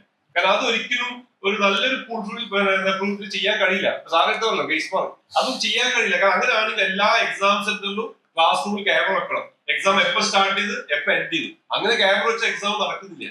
അപ്പൊ എനിക്ക് പറയാനുള്ളത്, ഈ വിഷയത്തിൽ നമ്മൾ ശരിക്കും മുന്നിട്ട് ഇറങ്ങണം. കുട്ടികളുടെ കൂടെ നിന്നിട്ട് കുട്ടികളുടെ ഈ പ്രശ്നം സോൾവ് ചെയ്താൽ പറ്റും. കാരണം ഇത് സോൾവ് ചെയ്യുകയാണെങ്കിൽ കേരളത്തിലെ ഒരുപാട് കുട്ടികൾക്ക് ഈ പ്രാവശ്യം ഇപ്പൊ നമ്മൾ കട്ട് ഓഫ് പറയുന്നല്ലോ, അതൊക്കെ എത്രയോ താഴും. കാരണം എത്ര പേര് ഗ്രേസ് മാർക്ക് നമുക്ക് ഒരു ഐഡിയ ഇതിനെ പറ്റി. ഇത് ശരിക്കും അന്വേഷണം നടത്തി എത്ര പേര് ഗ്രേസ് മാർക്ക് കൊടുത്തു, അതിന്റെ റീസൺ എന്താണ്, എത്ര മിനിറ്റിനാണ് സാറത്തെ പറഞ്ഞത്, എത്ര മിനിറ്റിൽ ആഡ് ചെയ്തപ്പോൾ എത്ര ഗ്രേസ് മാർക്ക് കൊടുത്തു. കറക്റ്റ് സ്റ്റുഡൻസ് കമ്മ്യൂണിറ്റി പാരന്റ്സ് നമ്മൾ എല്ലാവരും അറിയേണ്ടത് അത്യാവശ്യമാണ്. സോ നമ്മളെല്ലാവരും ഒരുമിച്ച് ഇതിന് വേണ്ടിയിട്ട് ഇറങ്ങണം. അതാണ് എനിക്ക് പറയാനുള്ളത്. നമ്മള് ഈ ഗ്രേസ് മാർക്കിന്റെ വിഷയത്തിന് മാത്രമാണ് ക്ലാരിറ്റി, അതായത് NTA എന്തൊക്കെയോ ഒളിച്ചു വെക്കുന്നതായിട്ട് എല്ലാ ഘട്ടത്തിലും നമുക്ക് ഫീൽ ചെയ്യുന്നുണ്ട്. കാരണം 10 days ബിഫോർ റിസൾട്ട് അനൗൺസ് ചെയ്യുന്നു. NTA ഭാഗത്ത് നിന്ന് അങ്ങനെ ഒരു സംഭവം ഇത്ര കാലമായിട്ട് ഉണ്ടായിട്ടില്ല. ജെയിന്റെ ഒക്കെ അഡ്മിറ്റ് കാർഡുകൾ തലേന്നൊക്കെയാണ് പലപ്പോഴും എക്സാം സെന്റർ അനൗൺസ് കൃത്യമായിട്ട് തരുന്ന രീതിയിലുള്ള അഡ്മിറ്റ് കാർഡൊക്കെ തരാനുള്ള, എപ്പോഴും ഭയങ്കര ഡിലേ ഉണ്ടാക്കുന്ന, കെടുകാര്യസ്ഥത കാണിക്കുന്ന ഒരു ഇൻസ്റ്റിറ്റ്യൂഷൻ 10 ദിവസം മുന്നേ ഇത് റിലീസ് ചെയ്യുന്നു. അതുപോലെ തന്നെ അപ്ലോഡ് ചെയ്തിരുന്ന പ്രസ് റിലീസ് റിമൂവ് ചെയ്ത് 718 719 നോട്ടീസ് ചെയ്തതോടുകൂടി അത് റിമൂവ് ചെയ്ത് പകരം മാർക്സിന്റെ കോളം ഒഴിവാക്കിയ PDF ആണ് പിന്നെ അപ്ലോഡ് ചെയ്തത്. ഇപ്പൊ ആ മാർക്കിന്റെ കോളം വരുന്ന PDF നമുക്ക് സൈറ്റിൽ നിന്ന് കിട്ടൂല. So they are hiding something, അവരെന്തൊക്കെയോ ഹൈഡ് ചെയ്യുന്നുണ്ട്. പിന്നെ അതിനുശേഷം ഇറങ്ങിയ വളരെ ചെറിയ ഷോർട്ട് ആയിട്ടുള്ള ഒരു പ്രസ് റിലീസ് ഉണ്ടായിരുന്നു. ഗ്രേസ് മാർക്ക് അവോയ്ഡ് ചെയ്തതാണ് ഈ മാർക്ക് വരാനുള്ള കാരണം എന്ന് പറയുന്നത് വളരെ ഷോർട്ട് ആയിട്ടുള്ള സാധനം. അതും ഇപ്പൊ സൈറ്റിൽ അവൈലബിൾ അല്ല. അത് റിമൂവ് ചെയ്തിട്ട് 6 പോയിന്റ് ബൈ പോയിന്റ് ആയിട്ടുള്ള ക്ലാറ്റ് എക്സാമിന്റെ കാര്യങ്ങളൊക്കെ മെൻഷൻ ചെയ്തുകൊണ്ടുള്ള ഒരു പ്രസ് റിലീസ് ആണ് ഇരിക്കുന്നത്. അപ്പോൾ ഒരുപാട് കാര്യങ്ങൾ, എന്തൊക്കെയോ കാര്യങ്ങൾ ഹൈഡ് ചെയ്തുകൊണ്ടിരിക്കുന്നു. ഈ 1560, അപ്പൊ ഇത്രയും ഹൈഡ് ചെയ്യുന്ന ആൾക്കാരുടെ അടുത്ത് 1563 ആളുകൾക്ക് മാത്രമാണോ ഗ്രേസ് മാർക്ക് കൊടുത്തത്? അതിന്റെ അടിസ്ഥാനങ്ങൾ ഒന്നും വ്യക്തമാക്കിയില്ല എന്നുള്ളത് കൂടാതെ ഇത് തന്നെ നമുക്ക് വിശ്വസിക്കാൻ പലപ്പോഴും പ്രയാസമുള്ള തരത്തിലാണ് എല്ലാ പെരുമാറ്റം അല്ലെങ്കിൽ എല്ലാ ഇൻഫർമേഷനും തന്നുകൊണ്ടിരിക്കുന്നത്. അപ്പോ ഇത് കൃത്യമായി കാര്യങ്ങൾ നടത്തേണ്ട ഒരു സ്ഥാപനം തന്നെ ഈ തരത്തിൽ കാര്യങ്ങൾ മറച്ചു വെക്കുന്നത് പോലെ നമുക്ക് ഫീൽ ചെയ്ത് കഴിഞ്ഞാൽ ഡെഫിനറ്റ്ലി നമ്മൾ അതിനെതിരെ ആക്ഷൻ, അല്ലെങ്കിൽ നമ്മളതിനെ പ്രൊട്ടസ്റ്റ് രേഖപ്പെടുത്തണം. ഒരുപാട് കേസുകൾ ഓൾറെഡി ഹൈക്കോർട്ടിലും സുപ്രീം കോർട്ടിലൊക്കെ രജിസ്റ്റർ ചെയ്യപ്പെട്ടത് നമുക്ക് അറിയാൻ പറ്റുന്നുണ്ട്. അതിൽ നമ്മൾ ആ കേസിന്റെ ഭാഗമായി നമ്മൾ മാറുകയും ഇതില് ഞാൻ മനസ്സിലാക്കുന്നത് നമ്മൾ ആവശ്യപ്പെടേണ്ട കാര്യം കൃത്യമായി ഒരു അന്വേഷണം നടത്താൻ ഒരു ജുഡീഷ്യൽ കമ്മീഷനോ അല്ലെങ്കിൽ എന്തെങ്കിലും ഒരു കമ്മീഷൻ ഗവൺമെന്റിന്റെ ഭാഗത്തു നിന്ന് ഉണ്ടായിട്ട് അതിലൊരു അന്വേഷണം നടത്തി എക്സാം പേപ്പർ ലീക്കിന്റെ വിഷയമാണെങ്കിലും ഗ്രേസ് മാർക്കിന്റെ വിഷയമാണെങ്കിലും മറ്റൊന്ന് ആ ഗ്രേസ് മാർക്ക് കൊടുത്തു എന്ന് പറയപ്പെടുന്ന ഗ്രേസ് മാർക്കിന്റെ അടിസ്ഥാനത്തിൽ 6 പേർക്കാണ് ഫുൾ മാർക്കായി മാറിയിട്ടുള്ളത്. 2 പേര് 718, 719 മാർക്ക് വന്ന ആളുകളാണ്. അതിൽ ആ ഫസ്റ്റ് നെയിം ബേസിസിലുള്ള പേരെന്ന് പറയുന്നത് ഒരിക്കലും ആക്സെപ്റ്റബിൾ അല്ലാത്തൊരു കാര്യമാണ്. കാരണം നോർത്ത് ഇന്ത്യയിൽ നമുക്ക് പരിചയമുള്ളവർക്ക് അറിയുന്ന കാര്യമാണ്. നോർത്ത് ഇന്ത്യൻ സ്റ്റുഡൻസിന് 2 പേര് മിനിമമാണ്, 3ഉം 4ഉം പേരുകളുള്ള അല്ലെങ്കിൽ സിംഗിൾ നെയിം ബേസിസിലുള്ള ഒരു പേര് നമുക്ക് കേൾക്കാൻ സാധ്യത. അപ്പൊ വളരെ ഫേക്ക് അക്കൗണ്ട് പോലെ ഫീൽ ചെയ്യുന്ന ഒരുപാട് പേരുകളാണ് ആ ലിസ്റ്റിൽ ഉണ്ടായിരുന്നത്. അപ്പൊ ഒരുപാട് പേര് അതിലേക്ക് കയറ്റി കൂട്ടിയ പോലെ ഉള്ള, അതുപോലെ തന്നെ അത് കവറപ്പ് ചെയ്ത പോലെ എന്തൊക്കെയോ ആക്ച്വലി നടന്നിട്ടുണ്ട് ഈ പറയുന്ന ഹരിയാന, പഞ്ചാബ് പോലുള്ള സ്ഥലങ്ങളിൽ. അത് കവറപ്പ് ചെയ്യാൻ വേണ്ടി NTA എന്തൊക്കെയോ ചെയ്തുകൊണ്ടിരിക്കുന്നു. ഇതാണ് നമുക്ക് ഫീൽ ചെയ്യുന്നത്. അപ്പൊ അതിന്റെ കൃത്യമായി എന്താണ് സംഭവിച്ചെന്നുള്ളത് പുറത്ത് വരണം എന്നുള്ളത് ഈ എക്സാം എഴുതുന്ന അല്ലെങ്കിൽ എഴുതിയ എല്ലാ കുട്ടികളുടെയും രക്ഷിതാക്കളുടെയും അധ്യാപകരുടെയും ഒക്കെ ഒരു ആവശ്യമാണ്. അപ്പൊ അതിനെന്താണോ നമ്മൾ വേണ്ടത് ആ രീതിയിൽ നമ്മൾ മുന്നോട്ട് പോകണം. യൂണിവേഴ്സിനെ റെപ്രസെന്റ് ചെയ്തുകൊണ്ട് പറയുകയാണ് നമ്മൾ എന്ത് തീരുമാനം എടുക്കുന്നതിന് സപ്പോർട്ട് ചെയ്യാൻ വേണ്ടിയിട്ടാണ് നമ്മൾ പറഞ്ഞിട്ടുള്ളത്. Okay, thank you. ഈ ഒരു വിഷയത്തില് ഈ ഒരു മാർക്ക് വന്നതിന് ശേഷം, റിസൾട്ട് വന്നതിന് ശേഷമാണ് ഈ ചർച്ച ചൂട് പിടിക്കുന്നത്. അതിന് മുമ്പ് അതുമായി ബന്ധപ്പെട്ട ഒരു കാര്യം നടന്നിട്ടില്ല. കഴിഞ്ഞ വർഷത്തെക്കാളും സ്മൂത്ത് ആയിട്ട് എക്സാം നടന്നു എന്ന് തന്നെ ചർച്ചകളൊക്കെ തന്നെയായിരുന്നു. എനിവേ, ഈ ഒരു സംഭവത്തിൽ സ്കാം നടന്നിട്ടുണ്ടോ എന്നുള്ള ചോദ്യത്തിന്റെ ഉത്തരം സ്കാം നടത്താൻ കഴിയുന്ന ആളുകൾ തന്നെയാണ് ഇതിന്റെ പിന്നിൽ എന്നുള്ളതിന്റെ ഏറ്റവും വലിയ തെളിവാണ് ആ എലക്ഷൻ റിസൾട്ടിന്റെ അന്നത് വന്നു എന്നുള്ളത്. കാരണം ഒളിച്ചു വെക്കാൻ ഇവരെ കയ്യിൽ ഒന്നുമില്ല. അതിന് അത്രയ്ക്കും എന്താ പറയാ, നമ്മൾ പറയല്ലോ ഇത്തരം കാര്യങ്ങളൊക്കെ ചെയ്യുമ്പോൾ കുറച്ചെങ്കിലും ബുദ്ധി വേണ്ടേ. അപ്പോ ആ ഒരു ചോദ്യം അവിടെ ബാക്കിയാണ്. ആയതുകൊണ്ട് ഇതൊരു നിയമത്തിന്റെ വഴിയിലൂടെ പോവുകയാണെങ്കിൽ വളരെ വ്യക്തമായിട്ട് നമുക്ക് ഇതിനെ ക്രോസ് ചെയ്യാൻ കഴിയും. അപ്പൊ ആ കോൺഫിഡന്റ് നമുക്ക് ആദ്യം ഉണ്ടാവുക എന്നുള്ളതാണ്. നേരത്തെ സാറ് സൂചിപ്പിച്ച പോലെ ഹംസ സാറ് കഴിഞ്ഞ പ്രാവശ്യം ആ ഒരു ഇതുമായി ബന്ധപ്പെട്ട് സുപ്രീം കോടതിയിലൊക്കെ പോയി. സാറെ ഞാൻ 2 മണിക്കൂറോളം വിളിച്ചാൽ സംസാരിച്ചിരുന്നു ഈ വിഷയവുമായി ബന്ധപ്പെട്ട്. അപ്പൊ സാറോട് ചോദിച്ച 1-2 കാര്യങ്ങൾ സ്ട്രൈക്ക് ചെയ്ത് ചോദിച്ചൊരു കാര്യം, ഒരു റീടെസ്റ്റ് വരാനുള്ള സാധ്യത സാറ് കാണുന്നുണ്ടെന്നാണ് ചോദിച്ചത്. അപ്പൊ സാറ് പറഞ്ഞു അങ്ങനത്തെ ഒരു റീടെസ്റ്റിലോട്ട് പോകാനുള്ള സാധ്യതയില്ല. പക്ഷെ ഇപ്പോൾ കാണുന്ന ചില വാർത്തകൾ, ഇപ്പോൾ പുറത്തോട്ട് വന്നുകൊണ്ടിരിക്കുന്ന ചില ന്യൂസുകൾ, ചില ഞെട്ടിപ്പിക്കുന്ന ചില വാർത്തകളൊക്കെ ഒരു പക്ഷെ അത് റീടെസ്റ്റിലോട്ട് തന്നെ പോയേക്കാം. അത്രയ്ക്കും ഇതിന്റെ പിന്നിൽ വളരെ വേദനാജനകമായ സ്കാമുകൾ നടന്നിട്ടുണ്ട് എന്നുള്ളതാണ് സത്യം. അപ്പൊ ഒരു പക്ഷെ അങ്ങോട്ടും എത്തിയേക്കാം. ഇപ്പൊ സാറ് പറയുകയാണെങ്കിൽ ഒരു പക്ഷെ അങ്ങോട്ട് എത്തിയേക്കാം എന്നായിരിക്കും പറയാം. പിന്നെ കാര്യമായിട്ട് സാറ് പറഞ്ഞ പോയിന്റ് ഇത് തന്നെയായിരുന്നു. നമ്മൾ എന്താണോ നമ്മൾ റീടെസ്റ്റ് എന്നതിന്റെ അപ്പുറത്തോട്ട് ഈ ഒരു ഗ്രേസ് മാർക്കുമായി ബന്ധപ്പെട്ട ഒരു ചർച്ച തന്നെയായിരിക്കും നമുക്ക് ഏറ്റവും നല്ലത്. റീടെസ്റ്റ് നടക്കുന്നത് അന്വേഷണത്തിന്റെ ഭാഗമായിട്ട് വേറെ എന്തെങ്കിലും ക്വസ്റ്റ്യൻ പേപ്പർ ലീക്ക് ആവുകയോ ഇതിൽ അത്രയ്ക്കും വലിയ പ്രശ്നങ്ങൾ നടക്കുകയോ ചെയ്തിട്ടുണ്ടെങ്കിലാണ് റീടെസ്റ്റിനൊരു സാധ്യതയുള്ളത്.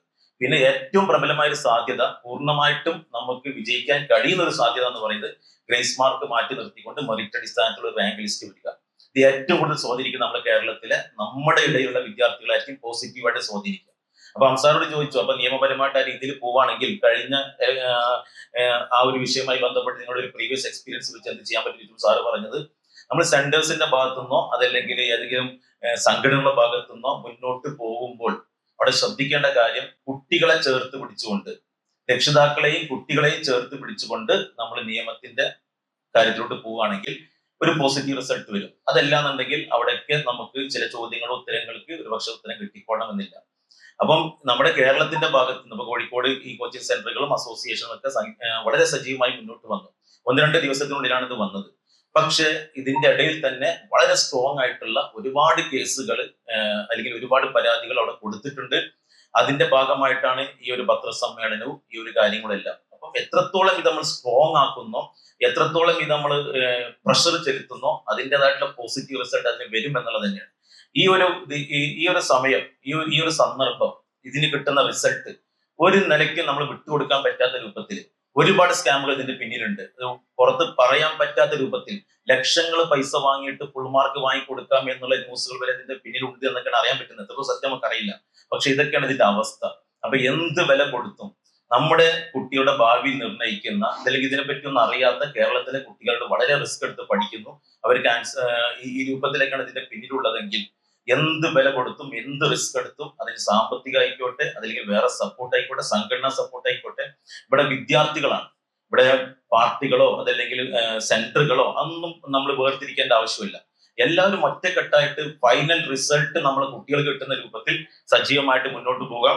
ഒരു പോസിറ്റീവായ റിസൾട്ട് തന്നെയായിരിക്കും ഈ ഒരു വർഷം കൊണ്ട് തീരണം എല്ലാം എന്നുള്ള തീരുമാനത്തിൽ തന്നെയാണ് മുന്നോട്ട് പോകേണ്ടത്.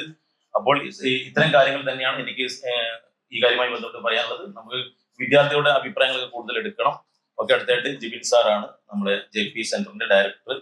ഇതിൽ ഒന്നാമത്തെ കാര്യം, നേരത്തെ നമ്മൾ പറഞ്ഞതുപോലെ ക്ലാറ്റ് എക്സാമിന്റെ അതൊരു ഓൺലൈൻ എക്സാം ആണ്. അവിടെ ചിലപ്പോൾ സോഫ്റ്റ്വെയർ ഇഷ്യൂസ് ഒക്കെ ഉണ്ടാവും. 2018 കുറെ കുട്ടികൾ അങ്ങനെ ഒരു പ്രശ്നത്തെ ഫേസ് ചെയ്തതിനെ ചൊല്ലിയിട്ട് അവർ സുപ്രീം കോടതിയിൽ പോയതിന്റെ ഭാഗമായിട്ട് അവർക്ക് ഗ്രേസ് മാർക്ക് കൊടുക്കുന്ന ഒരു സിസ്റ്റം കൊണ്ടുവന്നു. നമ്മൾ എഴുതുന്ന pen and paper mode exam ആണ്. ഈ എക്സാമിൽ 3 മണിക്കൂർ 20 മിനിറ്റ് നീളുന്ന ഈ ഒരു എക്സാമിൽ നേരത്തെ സാറ് സൂചിപ്പിച്ചതുപോലെ തന്നെ നിങ്ങൾ എല്ലാവരും തന്നെ കൂടുതൽ കുട്ടികളും ബയോളജിയിൽ നിന്ന് തന്നെയായിരിക്കും സ്റ്റാർട്ട് ചെയ്തിട്ടുണ്ടാവും. അങ്ങനെ ചിലപ്പോൾ സുവോളജിയിൽ തുടങ്ങി ബോട്ടണിയിൽ നിന്ന് പോയി ഈ ബയോളജി സബ്ജക്ട് കഴിഞ്ഞ് നേരെ ചിലപ്പോൾ കെമിസ്ട്രിയിലേക്ക് പോയിട്ടുണ്ടാവും, ദെൻ ഫിസിക്സിലേക്ക് പോകാനിരിക്കുന്നുണ്ടാവും. ഓക്കെ, ഇതിലുള്ള എല്ലാ കുട്ടികളും 2.5-2.25 മണിക്കൂറോളം നന്നായിട്ട് എക്സാം എഴുതി എന്ന് പറഞ്ഞു. അതിനുശേഷം അവർക്ക് സമയം നഷ്ടപ്പെട്ടു. ആ സമയം നഷ്ടപ്പെട്ടതിന് ക്യാമറ കണ്ണുകളിലൂടെ കണ്ടുകൊണ്ട് അതിന് ഗ്രേസ് മാർക്ക് കൊടുത്തു. ഒന്ന് ചിന്തിച്ചു നോക്കിയാൽ മതി. ഈ എക്സാം എഴുതിയ കുട്ടികൾ എൻ്റെ മുന്നിലുണ്ട്. നിങ്ങൾക്കറിയാം, നമ്മൾ ആദ്യമേ നമുക്ക് അറിയുന്നതൊക്കെ എഴുതി ചിലപ്പോൾ രണ്ടാമത്തെ റൗണ്ട് നമ്മൾ വീണ്ടും സ്റ്റാർട്ട് ചെയ്യും. അപ്പോഴേക്കും നമുക്കൊരു 2.25 മണിക്കൂർ 3 മണിക്കൂറിന് അടുത്തായി കാണും. ഈ ഒരു സമയത്തിനെ ഒരിക്കൽ പോലും ഒരു ക്യാമറ സൂം ചെയ്തിട്ട് നമ്മുടെ പേപ്പറിനുള്ളിലേക്ക് അവർക്ക് എത്താൻ ഉറപ്പായിട്ടും പറ്റൂല. ഇനി അങ്ങനെ എത്തി തന്നെ കൂട്ടിക്കോളും. അങ്ങനെ എത്തിക്കഴിഞ്ഞാൽ പോലും നമ്മുടെ മൈൻഡിനെ റീഡ് ചെയ്യാൻ ഈ ഒരു ക്യാമറയ്ക്കും പറ്റൂല എന്നുള്ളതാണ് ഏറ്റവും വലിയ യാഥാർത്ഥ്യം. നമ്മുടെ ഉള്ളിൽ എന്തുണ്ട്, നമ്മൾ എന്ത് പഠിച്ചിട്ടുണ്ട്, ഇനിയുള്ള ക്വസ്റ്റ്യൻസ് നമ്മൾ ആൻസർ ചെയ്യും. ഇതൊരിക്കലും ക്യാമറക്ക് വായിച്ചെടുക്കാൻ പറ്റൂല. ഇത് നിങ്ങൾക്ക് മാത്രമേ അറിയൂ, എക്സാം എഴുതിയ കുട്ടികൾക്ക് മാത്രമേ അറിയൂ. ഇത് വെച്ചുകൊണ്ട് ഒരു ഗ്രേസ് മാർക്ക് എന്ന് പറയുന്ന ഒരു സിസ്റ്റം ഒരിക്കലും ഒരു ഓഫ്ലൈൻ എക്സാമിൽ പ്രാക്ടിക്കലി പോസിബിൾ ആയിട്ടുള്ള ഒരു കാര്യമല്ല. ഇപ്പൊ നിങ്ങളിൽ തന്നെ പലരും ചിന്തിച്ച ഒരു കാര്യമായിരിക്കാം, എക്സാം കഴിഞ്ഞ് നമ്മൾ കുറെ ആളുകളൊക്കെ ഹാപ്പിയാണ്. സത്യം പറഞ്ഞു കഴിഞ്ഞാൽ ഇവിടെ എനിക്ക് കുറെ കുട്ടികളോട് ചെറിയൊരു സോറി പറയാനും കൂടെ ഉണ്ട്. കാരണം നമ്മൾ കട്ട് ഓഫിനെ കുറിച്ച് സംസാരിക്കുന്ന സമയത്ത് നമ്മളൊക്കെ എക്സ്പെക്ട് ചെയ്ത ഒരു കാര്യമുണ്ട്. പലരും വലിയ കട്ട് ഓഫ് പറഞ്ഞപ്പോഴും ഓക്കെ ഓൾ ഇന്ത്യ ലെവലില് കട്ട് ഓഫ് കുറയും എന്നുള്ളൊരു പ്രതീക്ഷ ഉണ്ടായിരുന്നു. കാരണം എന്താ പറയാ, ഈ നോർത്തിലേക്കുള്ള എല്ലാ ചാനൽസ് റിപ്പോർട്ട് ചെയ്യുന്നത് ആ കട്ട് ഓഫ് അത്രത്തോളം ഉണ്ടായിരുന്നില്ല. എന്ത് തന്നെയാണെങ്കിലും ഒരു 650, 640 മാർക്ക് സ്കോർ ചെയ്ത കുട്ടീനെ സംബന്ധിച്ചിടത്തോളം ഹോപ്പ് ഉണ്ടായിരുന്നുള്ള യാഥാർത്ഥ്യമാണ്. അവരെല്ലാവരും സ്വപ്നം കണ്ടിട്ടുണ്ട് ഈ വർഷം ഒരു MBBS സീറ്റ്. ഇപ്പം ഒരു 650 മാർക്ക് കിട്ടിയ കുട്ടി ആയിക്കോട്ടെ, ഈ കുട്ടീനെ സംബന്ധിച്ചിടത്തോളം ഞാനൊരു കാര്യം മാത്രം പറയാണ്. അതായത് ഇതിനിടയിൽ നടന്നേക്കുന്ന ഈ കുത്തിക്കേറ്റലുകൾ, അതായത് ഞാൻ ഉദ്ദേശിച്ചത് നമ്മളിപ്പോ ഗ്രേസ് മാർക്ക് കൊടുത്ത ഒരു കൂട്ടം ആളുകളെ, ഇപ്പൊ നേരത്തെ പറഞ്ഞു 1563 ആളുകൾ, ഇത് യാഥാർത്ഥ്യമാണോ എന്ന് ആർക്കും അറിയില്ല.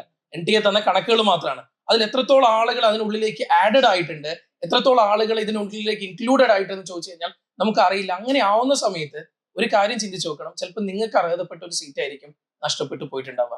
ചിലപ്പോൾ നിങ്ങൾ കയറേണ്ട ഒരു സീറ്റിലേക്കായിരിക്കും വേറെ ആരൊക്കെയോ വന്ന് കയറിയിട്ടുണ്ടാവുക. നമുക്ക് വേണ്ടത് ഇതിനുള്ള ഉത്തരങ്ങളാണ് സത്യത്തിൽ. അതായത് എത്രത്തോളം ആളുകൾ അവിടത്തേക്ക് വന്ന് കയറി ആ ആളുകളെ ഇനി എലിമിനേറ്റ് ചെയ്യാന്ന് പറയുന്നത് ചിലപ്പോൾ അത് കുറെ ഡിഫിക്കൽട്ട് ആയിട്ടുള്ള ഒരു ടാസ്ക് ആയിരിക്കാം. പക്ഷെ ആ ടാസ്ക് ഭംഗിയായിട്ട് പൂർത്തീകരിച്ചിട്ട് മുന്നോട്ട് പോയേ പറ്റൂ. ഞാൻ ചെറിയൊരു കാര്യം ഒന്ന് സൂചിപ്പിക്കാം. ആഷിഖ് സാറെ നമ്മളൊക്കെ തുടങ്ങുന്ന ഒരു സമയത്തായിരിക്കും 2020 നീറ്റ് നടക്കുന്ന സമയം, കോവിഡ് കാലമാണ്. ആ കോവിഡ് സമയത്താണ് സത്യം പറഞ്ഞു കഴിഞ്ഞാൽ ഞങ്ങൾ യൂട്യൂബ് ചാനലായിട്ട് തുടങ്ങുന്നത്. ആ സമയത്ത് ഉണ്ടായിരുന്ന ഒരു കാര്യമാണ്, അന്ന് NTA എക്സാംസ് ഇങ്ങനെ മാറ്റിക്കൊണ്ടിരിക്കുകയായിരുന്നു.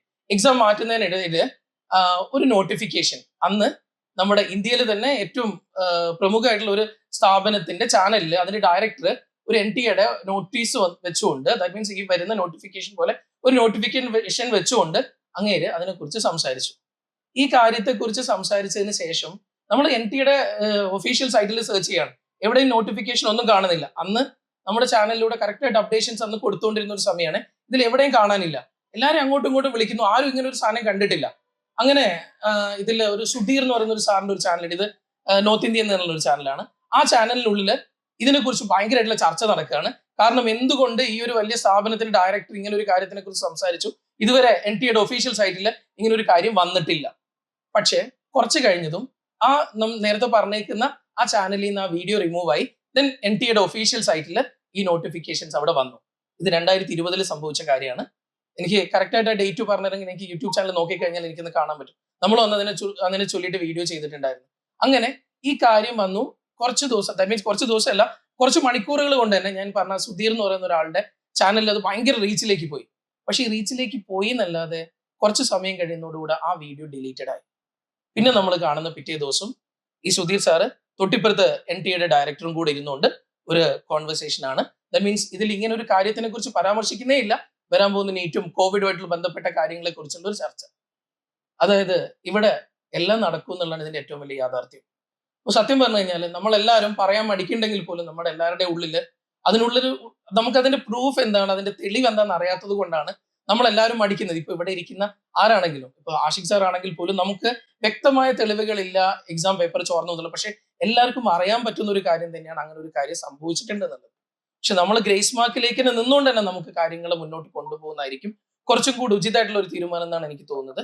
ഈ ഗ്രേസ് മാർക്കിനുള്ളിൽ നിന്ന് നമ്മൾ ആ കാര്യങ്ങളെ എന്താ പറയുക, അതിനെങ്ങനെയാണ് ആർക്കൊക്കെയാണോ അത് അവാർഡ് ചെയ്യപ്പെട്ടേക്കുന്നത് അതിൽ 60 മുതൽ 150 മാർക്ക് വരെ അവാർഡ് ചെയ്യപ്പെട്ടു എന്ന് കേൾക്കുന്നുണ്ട്. അങ്ങനെയാണെങ്കിൽ നിങ്ങൾക്കും കുറെ ആളുകൾക്ക് ഇതിനുള്ള അർഹത ഉണ്ടായിരുന്നു എന്നുള്ളതാണ് യാഥാർത്ഥ്യം. ചിലപ്പോൾ ഇവിടെ കൂടിയിരിക്കുന്ന കുട്ടികൾക്ക്, ഇവിടെ കൂടിയിരിക്കുന്ന മക്കൾക്ക് പോലും ചിലപ്പോൾ എക്സാമിനേഷൻ സെന്ററിൽ നിന്ന് 10 മിനിറ്റും 15 മിനിറ്റും നഷ്ടപ്പെട്ടു പോയിട്ടുണ്ട്. നിങ്ങൾ ആരും അറിഞ്ഞിട്ടില്ല, ഞങ്ങൾ ആരും അറിഞ്ഞിട്ടില്ല സാറേ, നമ്മൾ ആരും അറിഞ്ഞിട്ടില്ല. നമ്മളാരും അതെ. ഓക്കെ, എക്സാമിന് പോകുന്നതിന് മുന്നേ നമ്മൾ കുട്ടികളുടെ അടുത്ത് കൊടുക്കുന്ന ഒരു ഇൻസ്ട്രക്ഷൻ ഇതാണ്: മക്കളെ, നിങ്ങൾക്ക് ഒരു 1:50 നിങ്ങൾക്ക് OMR ഷീറ്റും കാര്യങ്ങളും കിട്ടണം. ആ സമയത്തിനുള്ളിൽ അത് കിട്ടിയിട്ടില്ലേ നിങ്ങൾ ചോദിച്ചു വാങ്ങിക്കണം. കാരണം എന്താണെന്ന് കഴിഞ്ഞാൽ 2 മണിക്ക് നമുക്ക് എക്സാം സ്റ്റാർട്ട് ചെയ്യേണ്ട സമയമാണ്. 5:20 മുന്നേ ആര് തന്നെ ക്വസ്റ്റ്യൻ പേപ്പർ നിങ്ങളോട് OMR തിരിച്ച് ചോദിച്ചു കഴിഞ്ഞാൽ കൊടുക്കരുത്. 5:20 നിങ്ങൾ എക്സാം എഴുതണം. ഇത് നമ്മൾ കുട്ടികളോട് പറയുന്ന കാര്യമാണ്. പക്ഷെ മറിച്ച് ഇങ്ങനൊരു കാര്യം, ഇങ്ങനൊരു സമയം നഷ്ടപ്പെട്ടേക്കുന്നത് ഇതിനെ ചൊല്ലിയിട്ട് നമ്മൾ പിന്നീട് നമ്മുടെ കമ്മ്യൂണിറ്റി ഗ്രൂപ്പുകളിലൊക്കെ സംസാരിച്ചപ്പോൾ കുറേ കുട്ടികളുടെ വോയിസ് ആയിട്ട് അവർ അയച്ചു തന്നു. അവർക്ക് നഷ്ടപ്പെട്ടു, ഇവർക്ക് നഷ്ടപ്പെട്ടു, അവർക്കുണ്ടായ ബുദ്ധിമുട്ടുകൾ. ഇത് കഴിഞ്ഞ വർഷങ്ങളിലും അതിന് മുന്നത്തെ വർഷങ്ങളിൽ കുറേ പ്രശ്നങ്ങൾ നമ്മൾ കേട്ടിട്ടുണ്ട്. അപ്പൊ ഇങ്ങനെ ഇത്രയും പ്രശ്നങ്ങൾ ഉണ്ടായിട്ട് പോലും ഒരാളും അറിയാതെ, ഇതുവരെ പ്രോസ്പെക്ടസിൽ പോലും പറയാത്ത ഒരു കാര്യത്തിനെ ചൊല്ലിയിട്ട് ഒരു ഗ്രേസ് മാർക്കിംഗ് സിസ്റ്റം എന്ന് പറയുന്ന ഒരു ഓഫ്ലൈൻ എക്സാമിൽ കൊടുത്തത് നമുക്ക് ഒരിക്കലും അംഗീകരിക്കാൻ പറ്റാത്ത ഒരു കാര്യമാണ്. അതിന് ഏതറ്റം വരേക്കും പോകാൻ ഈ ഒരു ടീമിന്റെ ഒപ്പം സഹകരിച്ചുകൊണ്ട് നമുക്ക് ഏതറ്റം വരേക്ക് പോകാനാണെങ്കിലും JPCന്റെ എല്ലാ സപ്പോർട്ടും ഉണ്ടാവും. ഉറപ്പായിട്ടും നമുക്ക് മുന്നോട്ടേക്കുള്ള കാര്യങ്ങളെ കുറിച്ചുള്ള ഒരു ഫുൾ ആയിട്ടുള്ള ഒരു ഡിസ്കഷൻ ഇന്നിവിടെ ഉണ്ടാവുമെന്ന് പ്രതീക്ഷിക്കുന്നു. Okay, thank you. ഞാൻ ഇതിപ്പോ സമയം നഷ്ടപ്പെട്ടില്ല, എന്നാലും ഇപ്പം കുറെ പേര് സമയം നഷ്ടപ്പെട്ടു പറഞ്ഞ ഗ്രേസ് മാർക്ക് കൊടുക്കുക എന്നൊക്കെ പറയുമ്പോൾ അത് ശരിക്കും ശരിയല്ലല്ലോ. കാരണം കുറെ കുട്ടികൾക്കാണെങ്കിലും സമയം നേരത്തെ പറഞ്ഞാൽ നഷ്ടപ്പെട്ടിട്ടുണ്ടാവും. അപ്പൊ അത് കാരണം അവർക്ക് മാർക്ക് കൂടുതൽ കൊടുത്ത കാരണം അവർക്ക് കിട്ടേണ്ട റാങ്കിനേക്കാളും കൂടുതൽ അവർക്ക് കിട്ടും. അപ്പം നമ്മളെ കൂട്ടത്തില് ശരിക്കും ആ റാങ്ക് അർഹതയുള്ളവർക്ക് റാങ്ക് താഴ്ന്നു പോകും. അപ്പം ഇപ്പൊ നമ്മളെ കൂട്ടത്തിലാണെങ്കിലും ഇപ്പം കേരള കട്ട് ഓഫിന്റെ അടുത്ത് വരുന്ന കുട്ടികളും അതുപോലെ ഓൾ ഇന്ത്യ MBBS തന്നെ അടുത്ത് വരുന്ന കുട്ടികളും അവർക്കൊക്കെ ഭയങ്കര നഷ്ടമായിട്ട് ഉണ്ടാവുക. അപ്പൊ നമുക്ക് ആവശ്യം എന്ന് പറഞ്ഞാല് ഇപ്പോ ഈ കൊടുത്തിരുന്ന ഗ്രേസ് മാർക്ക് ഒക്കെ ഒഴിവാക്കിയിട്ട് കറക്റ്റ് ആയിട്ടുള്ള ഒരു റാങ്ക് ലിസ്റ്റ് ഇടണം. അതാണ് നമ്മൾ ആവശ്യം. ഒരു ഇടപെടൽ ഉണ്ടാകണം. കാരണം വിദ്യാർത്ഥി സംഘടനയുടെ ഭാഗത്ത് ഒരു ഇടപെടൽ ഉണ്ടാകണം എന്ന് തീരുമാനിച്ച അടിസ്ഥാനത്തിലാണ് ഇന്നലെ ഞങ്ങളുടെ MP മാർ ET മുഹമ്മദ് ബഷീറും അബ്ദുൽ സുൽത്താനിയും ഒക്കെ ഇരുന്ന് ഞങ്ങൾ അത് മുന്നോട്ട് പോകാൻ തീരുമാനിക്കുകയും ഇന്ന് ഞങ്ങളുടെ സുപ്രീം കോടതിയിലെ ലോയർ അഡ്വക്കേറ്റ് ഹാരിസ് ബീനാനുമായി സംസാരിച്ചു. അദ്ദേഹം മലപ്പുറത്ത് വന്നു. ഞങ്ങളത് കേസ് ഏതായാലും മൂവ് ചെയ്യാൻ തീരുമാനിച്ചിട്ടുണ്ട്. നാളെ രാവിലെ കോടതിയിൽ ആ കേസ് നമ്മുടെ ആ കേസ് എടുത്തത് വിദ്യാർത്ഥി സംഘടന എന്ന നിലയ്ക്ക് ഞങ്ങൾ ഉത്തരവാദിത്തമാണ്. മറ്റാരും ഒരു സംഘടന അത് മുന്നോട്ട് വരാത്തത് കൊണ്ട് തന്നെ ഞങ്ങളത് 2 ദിവസം വെയിറ്റ് ചെയ്തു. അതുകൊണ്ടാണ് ഇന്ന് തന്നെ അത് ഫോർവേഡ് ചെയ്യണമെന്ന് പറഞ്ഞു. ഇതിൽ ഏതായാലും ഒരു നാഷണൽ ഇമ്പോർട്ടൻസ് ഈ വിഷയത്തിൽ കിട്ടിയിട്ടുണ്ട്. എനിക്ക് കിട്ടിയ വിവരം അനുസരിച്ച് ഇത് വലിയൊരു സ്കാം തന്നെയാണ് ഇതിൽ നടന്നിട്ടുള്ളത്. കാരണം നോർത്തിൽ ഞാൻ കൂടുതൽ സമയം നോർത്തിൽ വർക്ക് ചെയ്യുന്ന ഒരാളാണ്. ഈ എക്സാം മാത്രമല്ല, ഒരുപാട് SSC പോലെയുള്ള പലതരത്തിലുള്ള എക്സാമുകളിലും ഒന്നിച്ച് സ്കാം അവിടെ നടക്കുന്നുണ്ട്. അപ്പോ ഇപ്പൊ നിലവിൽ ഇവിടെ സൂചിപ്പിച്ചതുപോലെ ടീച്ചേഴ്സിന്റെ ഭാഗത്ത്, ഇൻസ്റ്റിറ്റ്യൂഷന്റെ ഭാഗത്ത്, പാരന്റ്സിന്റെ ഭാഗത്ത്, സ്റ്റുഡൻസിന്റെ ഭാഗത്ത് എല്ലാം ആ ഒരു കൺസേൺ വെച്ചുകൊണ്ട് തന്നെ ഞങ്ങൾ ഏതായാലും ആ ഒരു കേസ് മുന്നോട്ട് കൊണ്ടുപോകാൻ തീരുമാനിച്ചിട്ടുണ്ട്. അത് എല്ലാവർക്കും അതിൽ പങ്കുചേരണമെങ്കിൽ അങ്ങനെ ചെയ്യാം, അതെല്ലാം ആക്ഷൻ കോൺസിലായിട്ട് അങ്ങനെ പോകണമെങ്കിൽ അങ്ങനെ ചെയ്യാം. വിദ്യാർത്ഥികളുടെ ഒരു പ്രശ്നം എന്ന നിലക്ക് ഞങ്ങൾ അത് ടേക്കപ്പ് ചെയ്തിട്ടുണ്ട്. അത് വലിയ സ്പീഡിൽ തന്നെ അത് മുന്നോട്ട് പോകുന്നുണ്ട്. ഞങ്ങൾ ഇങ്ങോട്ട് വന്നത് തന്നെ അദ്ദേഹവുമായി സംസാരിച്ച് അതെല്ലാം ഫൈൻ ചെയ്ത് വക്കാലത്ത് പോലും ഒപ്പിട്ട് കൊടുത്തതിന് ശേഷമാണ്. കാരണം ഇതിനി ഇവിടെ പറഞ്ഞതുപോലെ ഒരു ദിവസം പോലും നമുക്ക് ലേറ്റ് ആകാൻ പറ്റുന്നില്ല. ഈ വിഷയം എന്തായാലും പ്രത്യേകിച്ച് ഇപ്പോഴത്തെ ഇൻഫ്ലുവൻസർ ആയിട്ടുള്ള ധ്രുവരതി പോലെയുള്ള ആളുകളെ എല്ലാവരും ഈ വിഷയം ഏറ്റെടുത്തു. കോൺഗ്രസ് തന്നെ ഏറ്റവും ടോപ്പ് ബോഡി ആയിട്ടുള്ള CWC അടക്കമുള്ള അവരുടെ മെയിൻ ബോഡിയിൽ തന്നെ ഈ വിഷയം ചർച്ച ചെയ്യപ്പെട്ടു. ഗവൺമെന്റ് ഒരു വലിയ പ്രതിസന്ധിയിലേക്ക് പോകുമെന്ന കാര്യത്തിൽ യാതൊരു സംശയമില്ല. അതുകൊണ്ടാണ് NTA ഇന്ന് ഈ ഒരു വിഷയം പത്രസമ്മേളനം നടത്തി അവർ തീരുമാനിച്ചത്. എന്തായാലും ഗവൺമെന്റിന്റെ ഒരു പുതിയ മിനിസ്ട്രി വരികയും ഈ ഒരു 1 വീക്ക് എന്തായാലും അതിന്റെ ഫോർമാലിറ്റി ഫിനിഷ് ചെയ്യാൻ എടുക്കും. അപ്പോഴേക്ക് ഈ പ്രതിഷേധങ്ങളൊക്കെ ഒന്ന് തണുക്കും എന്നാണ് പക്ഷെ അവർ വിചാരിക്കുന്നുണ്ടാകുക. പക്ഷെ നമ്മൾ ഒരിക്കലും അതിൽ നിന്ന് പുറകോട്ട് പോകരുത്, നിരന്തരമായി കൊടുക്കണം. ഇപ്പൊ നിലവിൽ ഡൽഹി ഹൈക്കോടതിയിലും കൽക്കത്ത ഹൈക്കോടതിയിലുമാണ് കേസ് ഉള്ളത്. സുപ്രീം കോടതിയിൽ ആരും ഇതുവരെ സമീപിച്ചിട്ടില്ല. ആ കേസിൽ 2 പേർക്കും NTAക്ക് നോട്ടീസാണ് അയച്ചിട്ടുള്ളത്. 10 ദിവസമാണ് റിപ്പോർട്ട്. അതിന്റെയൊക്കെ ബേസിസിലാണ് ഇന്ന് അവർ പ്രസ് മീറ്റ് നടത്തിയിട്ടുള്ളത്. എന്തായാലും നമ്മൾ മുന്നോട്ട് പോകാൻ തീരുമാനിച്ചിട്ടുണ്ട്. അതിപ്പോ ഒരു സംഘടന എന്നല്ല, എല്ലാവരും നിരന്തരമായി ഇതിന്റെ പിന്നാലെ വന്നാലാണ് നമുക്കത് എന്തായാലും വിജയിപ്പിക്കാൻ സാധിക്കും. സ്കാമ്പ് നടന്നു എന്ന കാര്യത്തിൽ യാതൊരു സംശയമില്ല. അവിടെ തന്നെ ഡൽഹിയിലൊക്കെ ഉള്ള ഒരു സംസാരം ഏകദേശം 50 ലക്ഷം രൂപ കൊടുത്താൽ എക്സാം പോലും എഴുതാതെ അല്ലെങ്കിൽ നിങ്ങളുടെ മാർക്ക് നിങ്ങൾക്ക് MBBS കിട്ടുന്നത് പോലെയുള്ള സംവിധാനങ്ങൾ ഇപ്പം അവിടെ നിലവിലുണ്ട്. അതിന്റെ എല്ലാ സുതാര്യതയും നഷ്ടപ്പെട്ടുകൊണ്ടിരിക്കുകയാണ്. അപ്പൊ ഇപ്പൊ നമ്മൾ റൈറ്റ് ടൈമാണ് ഇത് ഇടപെട്ടുകൊണ്ട് പക്ഷേ ഗ്രേസ് മാർക്ക് വിഷയത്തിലും എന്ത് അടിസ്ഥാനത്തിലാണ് എന്ന് ഇപ്പോഴും വ്യക്തമല്ല. കൊടുത്തു എന്ന് പറയുന്നു, ഇപ്പൊ 718 കിട്ടിയ കുട്ടിയുടെ മാർക്ക് റിമൂവ് ചെയ്തു എന്ന് പറയുന്നു. എന്ത് ബേസിസിലാണ് റിമൂവ് ചെയ്തത്, എന്ത് ബേസിസിലാണ് അത് കൊടുത്തത് എന്ന് പോലും വ്യക്തമല്ല. ഏതായാലും കോടതി ഫൈറ്റ് ചെയ്യാണ്. ഞങ്ങൾ NHRCയിൽ കൊടുക്കണം ആദ്യം വിചാരിച്ചു. National human rights commission, central vigilance commission, രണ്ടിലേക്കും ഞങ്ങൾ കത്തയച്ചിട്ടുണ്ട്. പക്ഷെ പ്രോപ്പറായിട്ട് ഇത് പോകേണ്ട സ്ഥലം സുപ്രീം കോടതി അല്ലെങ്കിൽ കോടതി ആയതുകൊണ്ടാണ് അവരുടെ വിഷയം ഇനിയിപ്പോ പാർലമെന്റ് തുടങ്ങിക്കഴിഞ്ഞാൽ MP-മാർ ഈ വിഷയം വളരെ സജീവമായി പാർലമെന്റിനകത്ത് ഉന്നയിക്കുമെന്ന് പറഞ്ഞിട്ടുണ്ട്. അതോടൊപ്പം തന്നെ കോടതിയിലും ഈ ഫൈറ്റ് നടക്കുമ്പോൾ രണ്ടും സൈമൾട്ടേനിയസ്ലി പോകുമ്പോൾ തീർച്ചയായിട്ടും വി ഹോപ്പ് ഫോർ നമുക്കൊരു നീതി കിട്ടും എന്ന് എനിക്കൊരു വിശ്വാസമുണ്ട്. നിങ്ങൾ എല്ലാവരും അതിന്റെ കൂടെ നിൽക്കണം, നമുക്ക് ഒരുമിച്ച് മുന്നേറണം എന്ന് മാത്രമാണ്.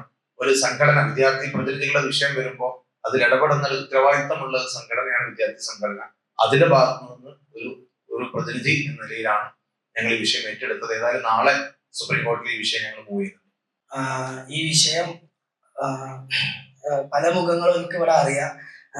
മീൻസ് ഫാക്കൽറ്റി ആയിട്ടും വർക്ക് ചെയ്യുന്നുണ്ട് കോളേജ്. എനിവേ ഞാനും ഇവിടുത്തെ ഈ സ്റ്റുഡൻസിനെ കാണുമ്പോൾ റിപ്പീറ്റ് ഒക്കെ ചെയ്താണ് വന്ന മനുഷ്യനാണ്. അപ്പൊ എനിക്കറിയാം ഇതിന്റെ നിങ്ങളുടെ എഫേർട്ടും അതുപോലെ തന്നെ നിങ്ങളുടെ പ്രയാസങ്ങളും കാര്യങ്ങളൊക്കെ അതിലൂടെ വന്നൊരു മനുഷ്യൻ തന്നെയാണ് ഞാൻ. അപ്പോൾ ഈ സംഭവം നമ്മളെ എൻട്രൻസ് ട്യൂട്ടേഴ്സിന്റെ ഗ്രൂപ്പില് ഇത് ഫസ്റ്റ് വന്ന സമയത്ത് തന്നെ ഞാൻ സാറിനായിട്ട് കോണ്ടാക്ട് ചെയ്തിട്ടുണ്ടായിരുന്നു. അപ്പൊ നിലവിൽ നമ്മൾ എത്രയും പെട്ടെന്ന് നമുക്കൊരു മൂവ്മെന്റ് നടത്തണം. അതിനെ തുടർന്ന് ഇപ്പൊ സതി സാർ പറഞ്ഞ പോലെ സാറ് അഡ്വക്കേറ്റ് ഹാരിസ് വിലാനായിട്ടൊക്കെ ഡിസ്കസ് ചെയ്തെന്നൊക്കെ പറഞ്ഞു. അപ്പൊ എല്ലാ കാര്യങ്ങളും നമ്മള് മെഡിഫെഡിന്റെ ഭാഗത്തുനിന്ന് മാക്സിമം ഞങ്ങള് ചെയ്യാനുള്ളതൊക്കെ ഞങ്ങള് ചെയ്യുന്നുണ്ട്. എനിവേ ഇന്ന് ഞങ്ങൾ 83 വർഷം സാഹിബിന്റെ ലെവലിൽ പോയി കണ്ടിരുന്നു. അപ്പോ പറയാനുള്ളത് എന്ത് വന്നാലും മെഡിഫെഡിന്റെ ചെയർമാൻ എന്ന നിലക്ക് തീർച്ചയായിട്ടും ഞാൻ പറയാണ്, മീൻസ് എനിക്കറിയാം നിങ്ങളുടെ പെയിനും അതുപോലെ തന്നെ ഞാനും നിങ്ങളുടെ ഇതുപോലെ കടന്നു വന്നൊരു മനുഷ്യനായതുകൊണ്ട് തന്നെ ഇതിനെ നമ്മൾ വിജയം കാണുന്ന അറ്റം വരെ ഞാൻ ജീവനുള്ളിടത്തോളം കാലം ഞാൻ നിങ്ങളുടെ കൂടെ ഉണ്ടാവും. ഓക്കെ, അപ്പോ എനിവേ സാർ പറഞ്ഞ പോലെ നമ്മള് സാറ് പറഞ്ഞ പോലെ അഡ്വക്കേറ്റ് ഹാരിസ് വീരാൻ സാഹിബിന്റെ അഡ്വക്കേറ്റ് ഹാരിസ് വീരാൻ സാറിന്റെ കൂടെയാണ് ഇപ്പൊ നമ്മൾ കേസ് മൂവ് ചെയ്യാൻ തീരുമാനിച്ചിട്ടുള്ളത്. അപ്പൊ വെടിഫണ്ട് അതിൽ കക്ഷി ചേരുന്ന രീതിയിലാണ്. അപ്പോ നിങ്ങളും ഞങ്ങളുടെ കൂടെ തന്നെ മീൻസ് മാക്സിമം സപ്പോർട്ട് വേണം. ഇതിൽ മെയിൻ ആയിട്ട് ശ്രദ്ധിക്കേണ്ട രക്ഷിതാക്കളും അതുപോലെ തന്നെ കുട്ടികളും നിങ്ങളാണ് ഇതിന്റെ മെയിൻ ആയിട്ടുള്ള മീൻസ് ഐക്കൺ എന്ന് പറയുന്നത്. അപ്പൊ നിങ്ങൾ ഞങ്ങളുടെ കൂടെ തന്നെ വേണം. ഓക്കെ, അപ്പൊ നമുക്ക് ഇതുമായിട്ട് ബന്ധപ്പെട്ട് ഈ ദിവസങ്ങളിലൊക്കെ കുറേ ഇഷ്യൂസ് കാര്യങ്ങൾ നമ്മൾ എല്ലായിടത്തും കണ്ടിട്ടുണ്ട്. അപ്പം ഞങ്ങളുടെ ഏറ്റവും വലിയ ആശങ്ക എന്ന് പറഞ്ഞു കഴിഞ്ഞാൽ ഇത് കുട്ടികളെ എങ്ങനെ ബാധിക്കുന്നു എന്നുള്ളതാണ്. ഇപ്പൊ പുറമേ എന്ന് പറയുന്നതിനേക്കാൾ കൂടുതൽ ഈ ഇഷ്യൂസും വാർത്തകളും എല്ലാം കണ്ടിട്ട് ഞങ്ങൾ ഏറ്റവും കൂടുതൽ വിളിക്കുന്ന കുട്ടികളാണ്. ശരിക്കും പറഞ്ഞു കഴിഞ്ഞാൽ എത്ര മാർക്ക് കിട്ടിയ കുട്ടി പണ്ട് നമ്മുടെ അടുത്ത് വന്നുകൊണ്ടിരുന്നത് ഏറ്റവും ഹാപ്പി ആയിട്ടാണ്. പക്ഷെ ഇപ്പോൾ ഒരു 690 കിട്ടി 95 കിട്ടിയാലും സാറേ എനിക്ക് അഡ്മിഷൻ കിട്ടുമോ, ഈ ചോദ്യത്തോട് കൂടി അല്ലാതെ വിളിക്കുന്ന ഒരാൾ പോലും ഇല്ല. അപ്പൊ അത് ശരിക്കും കുട്ടികളുടെ ഭാഗത്തുനിന്ന് ചിന്തിക്കുമ്പോൾ നമുക്ക് മാനസികമായിട്ടും ഭയങ്കര ബുദ്ധിമുട്ടാണ്. കാരണം അവരത്രയും കഷ്ടപ്പെട്ടു, അവർ പഠിച്ചു, അവർ വിശ്വാസം അർപ്പിച്ച് എക്സാം എഴുതി. ഈ ഒരു ലെവലിൽ വാർത്തകൾ വരുന്നത് അവരെ ഭയങ്കരമായിട്ട് വിഷമിപ്പിക്കുന്നുണ്ട്. ഈ ദിവസങ്ങളിലെല്ലാം എല്ലാവർക്കും അറിയാൻ പറ്റിയ ഒരേ ഒരു കാര്യം അതാണ്. അപ്പം ഇതിൻ്റെ ഭാഗമായിട്ട് ബന്ധപ്പെട്ട് കുട്ടികൾക്ക് ഏറ്റവും നല്ലതായിട്ട് വരുന്ന എന്ത് രീതിയിലുള്ള കാര്യങ്ങൾക്കും ബ്രില്യൻറ്റിൻ്റെ ഭാഗത്തു നിന്നുള്ള പൂർണ്ണമായ സപ്പോർട്ട് ഉണ്ടായിരിക്കും. അത് പറയാൻ ഡയറക്ടേഴ്സ് പ്രത്യേകം പറഞ്ഞിട്ടുണ്ട്. ഏത് രീതിയിലാണോ കുട്ടികൾക്ക് ഏറ്റവും നല്ലത് എന്താണോ അതിന് വേണ്ടിയിട്ടുള്ള എല്ലാ സപ്പോർട്ടും, അത് രാഷ്ട്രീയപരമായിട്ടാണെങ്കിലും മറ്റേത് രീതിയിലാണെങ്കിലും എല്ലാ രീതിയിലുള്ള സപ്പോർട്ട് ഞങ്ങളുടെ ഭാഗത്തുനിന്ന് ഉണ്ടായിരിക്കും. ഓൾറെഡി ഞങ്ങളത് സ്റ്റാർട്ട് ചെയ്തിട്ടുണ്ട്. പറ്റാവുന്ന രീതിയിലൊക്കെ ഞങ്ങൾ നാഷണൽ ലെവലിലൊക്കെ വിളിക്കുകയും പറയുകയൊക്കെ ചെയ്യുന്നുണ്ട്. അപ്പോൾ അതിൻ്റെ സപ്പോർട്ട് അവർ നമുക്ക് വേണ്ട രീതിയിൽ അവരെ കൊണ്ട് സാധിക്കുന്ന രീതിയിൽ തരാമെന്നൊക്കെ പറഞ്ഞിട്ടുണ്ട്. അപ്പോൾ ആ ഒരു സപ്പോർട്ട് ഈ കാര്യത്തിൽ ബ്രില്യൻറ്റിൻ്റെ ഭാഗത്തുനിന്ന് പൂർണ്ണമായിട്ടും ഉണ്ടായിരിക്കും എല്ലാവർക്കും. അതായത് ഒരു കുട്ടിക്ക് വാങ്ങാൻ പറ്റുന്ന മാക്സിമം 720 ആണ്. അതവൻ വാങ്ങിച്ചിട്ടുണ്ട്. അപ്പൊ അവൻ ഇഷ്ടമുള്ള ഒരു കോളേജിൽ അഡ്മിഷൻ എടുക്കാൻ അത് വെച്ച് പറ്റുന്നില്ല എന്ന് പറഞ്ഞു കഴിഞ്ഞാൽ പിന്നെ അതിലും ബുദ്ധിമുട്ടുള്ള കാര്യം വേറെ ഒന്നുമില്ല. അയാൾക്ക് പറ്റുന്ന മാക്സിമം അയാൾ ചെയ്തു. നമ്മൾ പറയുന്ന 720 മേടിക്കുക, അവൻ മേടിച്ചു. ഇനി സാറേ എനിക്ക് അഡ്മിഷൻ ചോദിച്ചാൽ നമുക്ക് എന്ത് പറയാൻ പറ്റും? ഒന്നും പറയാൻ പറ്റില്ല. 720 കിട്ടിയ കുട്ടികൾ ഗ്രേസ് മാർക്ക് വാങ്ങിയിട്ട് കയറിയിട്ടുണ്ട്. ഉണ്ട്. അപ്പൊ എന്താ രീതിയിൽ അത് മാർക്ക് ലിസ്റ്റ് വരികയാണെങ്കിൽ നമ്മളെ പിള്ളേര് കയറും. ഉണ്ടെന്നാണ് ഇപ്പൊ പറയുന്നത്. 30ഓളം കുട്ടികളുണ്ട്, 30ന്റെ മേലെ കുട്ടികളുണ്ട്. അല്ല, അതുപോലെ ഈ സമയത്തിന്റെ പ്രശ്നമാണെങ്കിൽ നമ്മുടെ കുട്ടികൾക്കും ഉണ്ടായിട്ടുണ്ട്. ക്വസ്റ്റ്യൻ പേപ്പർ കേരളത്തിലെ കുറെ സ്ഥലങ്ങളിൽ സമയം മൂലം ക്വസ്റ്റ്യൻ പേപ്പർ താമസിച്ച് കിട്ടിയ കുട്ടികളുണ്ട്. 6 മിനിറ്റ് വൈകി കുട്ടിക്ക് 84 മാർക്ക് റിസൾട്ട് വരുന്നതിന് മുൻപ് വരെ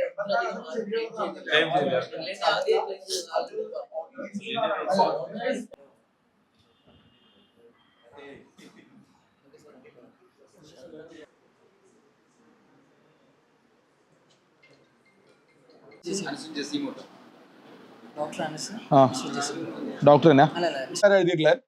പിന്നെ മെഡിഫെറ്റിന്റെ ഭാഗത്ത് നിന്ന് അനസും ജസീമും ആണ് വെച്ചിട്ടുള്ളത്. ബ്രില്യൻ പാലയില് ജോർജ് സാറ് പറഞ്ഞിട്ട് ജസ്റ്റിസ് സാറിന്റെ പേര് എഴുതിയിട്ടുള്ളത്. പിന്നെ സാജുക്ക, Jibin sir, Afsal sir just എണീറ്റിട്ടുണ്ട്. പിന്നെ ഉള്ളത് നമ്മുടെ Rafi sir, Samjith sir, Fawas sir, ഞാന്, പിന്നെ അനസും സൽമാനും. സ്റ്റുഡൻസിന്റെ സൈഡിൽ നിന്ന് 2 സ്റ്റുഡൻസിന്റെ പേരുകളും കൂടി നമ്മൾ അതിനകത്ത് ആഡ് ചെയ്ത് വെച്ചിട്ടുണ്ട്. ആവശ്യങ്ങൾ പ്രധാനമായിട്ടും 3 ആവശ്യങ്ങളാണ് ഉള്ളത്. 4ാമത്തെ 5ാമത്തെ ഒരു ആവശ്യം അവിടെ ഇതായിട്ട് ആഡ് ചെയ്ത് വെച്ചിട്ടുണ്ട്. ഒന്ന്, ക്വസ്റ്റ്യൻ പേപ്പർ ലീക്ക് ഉണ്ടെങ്കിൽ സമഗ്രമായിട്ടുള്ള അന്വേഷണം വേണമെന്നുള്ളത്. രണ്ടാമത്തെ ആവശ്യമാണ് ഏറ്റവും പ്രധാനപ്പെട്ട ആവശ്യം, ഗ്രേസ് മാർക്ക് ഒഴിവാക്കിയിട്ടുള്ള റാങ്ക് ലിസ്റ്റ് രണ്ടാമത് പുനഃപ്രസിദ്ധീകരിക്കണം എന്നുള്ളതാണ്. 3ാമത്തെ കാര്യം, പ്രോസ്പെക്ടസിൽ ഉൾപ്പെടാത്ത കാര്യങ്ങൾ എക്സാമിന്റെ സമയത്ത് ഉണ്ടാവാൻ പാടില്ല എന്നുള്ളത്. ഈ 3 പ്രധാനപ്പെട്ട ആവശ്യങ്ങളും. പിന്നെ സിലബസിന്റെ കാര്യത്തിൽ ഇത്തവണ ആൻസർ കീ ചലഞ്ച് വന്ന സമയത്ത് സിലബസിന്റെ കാര്യത്തിൽ കൺഫ്യൂഷൻ ഉണ്ടായിരുന്നു. ഏത് സിലബസിലാണ് വരിക എന്നുള്ള രൂപത്തിൽ കൺഫ്യൂഷൻ വന്നിട്ടുണ്ട്. അത് ഒഴിവാക്കണമെന്നും പിന്നെ ഈ ഇലക്ഷൻ കോഡ് ഓഫ് കണ്ടക്ടിന്റെ ഉള്ളിൽ കൂടി റിസൾട്ട് വന്നതിന്റെ പ്രശ്നങ്ങൾ എന്തെങ്കിലും ഉണ്ടോ എന്ന് പരിശോധിക്കാന്നുള്ളത്. ആക്ഷൻ കമ്മിറ്റി മെമ്പേഴ്സിനെ നമ്മൾ ഇപ്പൊ ഈ പറഞ്ഞ പോലെ തെരഞ്ഞെടുത്ത് പറഞ്ഞിട്ടുണ്ട്. ഇനി അതിന് ഒരു വാട്സാപ്പ് ഗ്രൂപ്പും ഒരു വാട്സാപ്പ് കമ്മ്യൂണിറ്റി ചാനലും, അതായത് എല്ലാവർക്കും പബ്ലിക്കിന് ഇൻഫർമേഷൻസ് അവൈലബിൾ ആവുന്ന തരത്തിലുള്ള ഒരു സാധനം, എല്ലാവർക്കും കിട്ടുന്ന രൂപത്തിലുള്ള ഒരു സാധനം ചെയ്യണമെന്നാണ്. പിന്നെ ഇന്ന് തന്നെ ഒരു 25 കുട്ടികളുടെ ഡീറ്റെയിൽ, കേസിൽ പങ്കെടുക്കാൻ താല്പര്യമുള്ള കുട്ടികൾ എന്നുള്ള രൂപത്തിൽ അവരുടെ ഡീറ്റെയിൽ കൊടുക്കണമെന്നുണ്ട്. അപ്പൊ അത് എങ്ങനെയാ കൊടുക്കാന്ന് വെച്ചാൽ എനിക്ക് തോന്നുന്നത് ഇപ്പൊ ഈ പറഞ്ഞ എല്ലാ ഇൻസ്റ്റിറ്റ്യൂട്ടിൽ നിന്നുള്ള ആൾക്കാരുണ്ട്. അപ്പൊ എന്റെ സജഷനാണ് എല്ലാ ഇൻസ്റ്റിറ്റ്യൂട്ടിൽ നിന്നും 2, 3, 4, 5 ആളുടെ പേരുകൾ തരിക എന്നുള്ളതാണ് എന്റെ ഏറ്റവും നല്ല സജഷൻ. കാരണം വെച്ചാൽ ഇപ്പൊ എന്റെ കയ്യിൽ ഇപ്പൊ 25 കുട്ടികളുണ്ട്. പക്ഷെ അതെന്ന് കഴിഞ്ഞാൽ പിന്നെ മൊത്തമായിട്ട് ഇങ്ങനെ ഒരു സ്ഥലത്തേക്ക് ആയി പോകും. വേറെ ആൾക്കാരുടെ പാർട്ടിസിപ്പേഷനോ ഇൻവോൾവ്മെന്റും കാര്യങ്ങളും അവർക്ക് കിട്ടുന്ന കമ്മ്യൂണിക്കേഷൻസും ഒക്കെ അതിനകത്ത് കുറവ് വരും എന്നുള്ളതാണ്. അപ്പോൾ പറ്റുകയാണെങ്കിൽ ഇന്ന് തന്നെ നമ്മൾ ആക്ഷൻ കമ്മിറ്റി ഗ്രൂപ്പ് ഫോം ചെയ്ത് കഴിഞ്ഞാൽ ആ ഗ്രൂപ്പിലേക്ക് അതത് റെപ്രസെന്റേറ്റീവ്സ് ആരാണോ അവര് നിങ്ങളുടെ സൈഡിൽ നിന്നുള്ള 5 കുട്ടികളുടെ ഡീറ്റെയിൽ, ആധാർ കാർഡും വേറെ എന്താ സ്കോർ കാർഡ്, 3 കാര്യങ്ങൾ, Aadhaar card, admit card, score card, അങ്ങനെ അപ്പൊ ഏറ്റവും ഇൻവോൾവ്മെന്റ് ഉണ്ടാവുന്ന കുട്ടികളെ നോക്കിയിട്ട് നമുക്ക് എടുക്കാൻ പറ്റുന്ന. അങ്ങനെയാണെങ്കിൽ ഇപ്പൊ നമുക്ക് ബ്രില്യൻറ്റും JP sir, Rise, Target, Universal, Dopa, മൊത്തം 6 ഇൻസ്റ്റിറ്റ്യൂട്ടുകളാണ്. 6 സോറി കേട്ടോ അറിയില്ല. അപ്പൊ 6-7 സാധനങ്ങൾ ഇൻസ്റ്റിറ്റ്യൂട്ടുകളുണ്ട്. അപ്പൊ ഓരോ ഇൻസ്റ്റിറ്റ്യൂട്ടിൽ നിന്ന് നമുക്കൊരു 4 പേരെ വെച്ചെടുക്കാം. അപ്പോൾ ഇന്ന് ഗ്രൂപ്പിലേക്ക് സാറിന്റെ പേരും കൂടി ഇതിനകത്തേക്ക് ഞാൻ ആഡ് ചെയ്യുന്നുണ്ട് കേട്ടോ. സാറിന്റെ പേര് അൻസാർ സാർ അല്ലേ?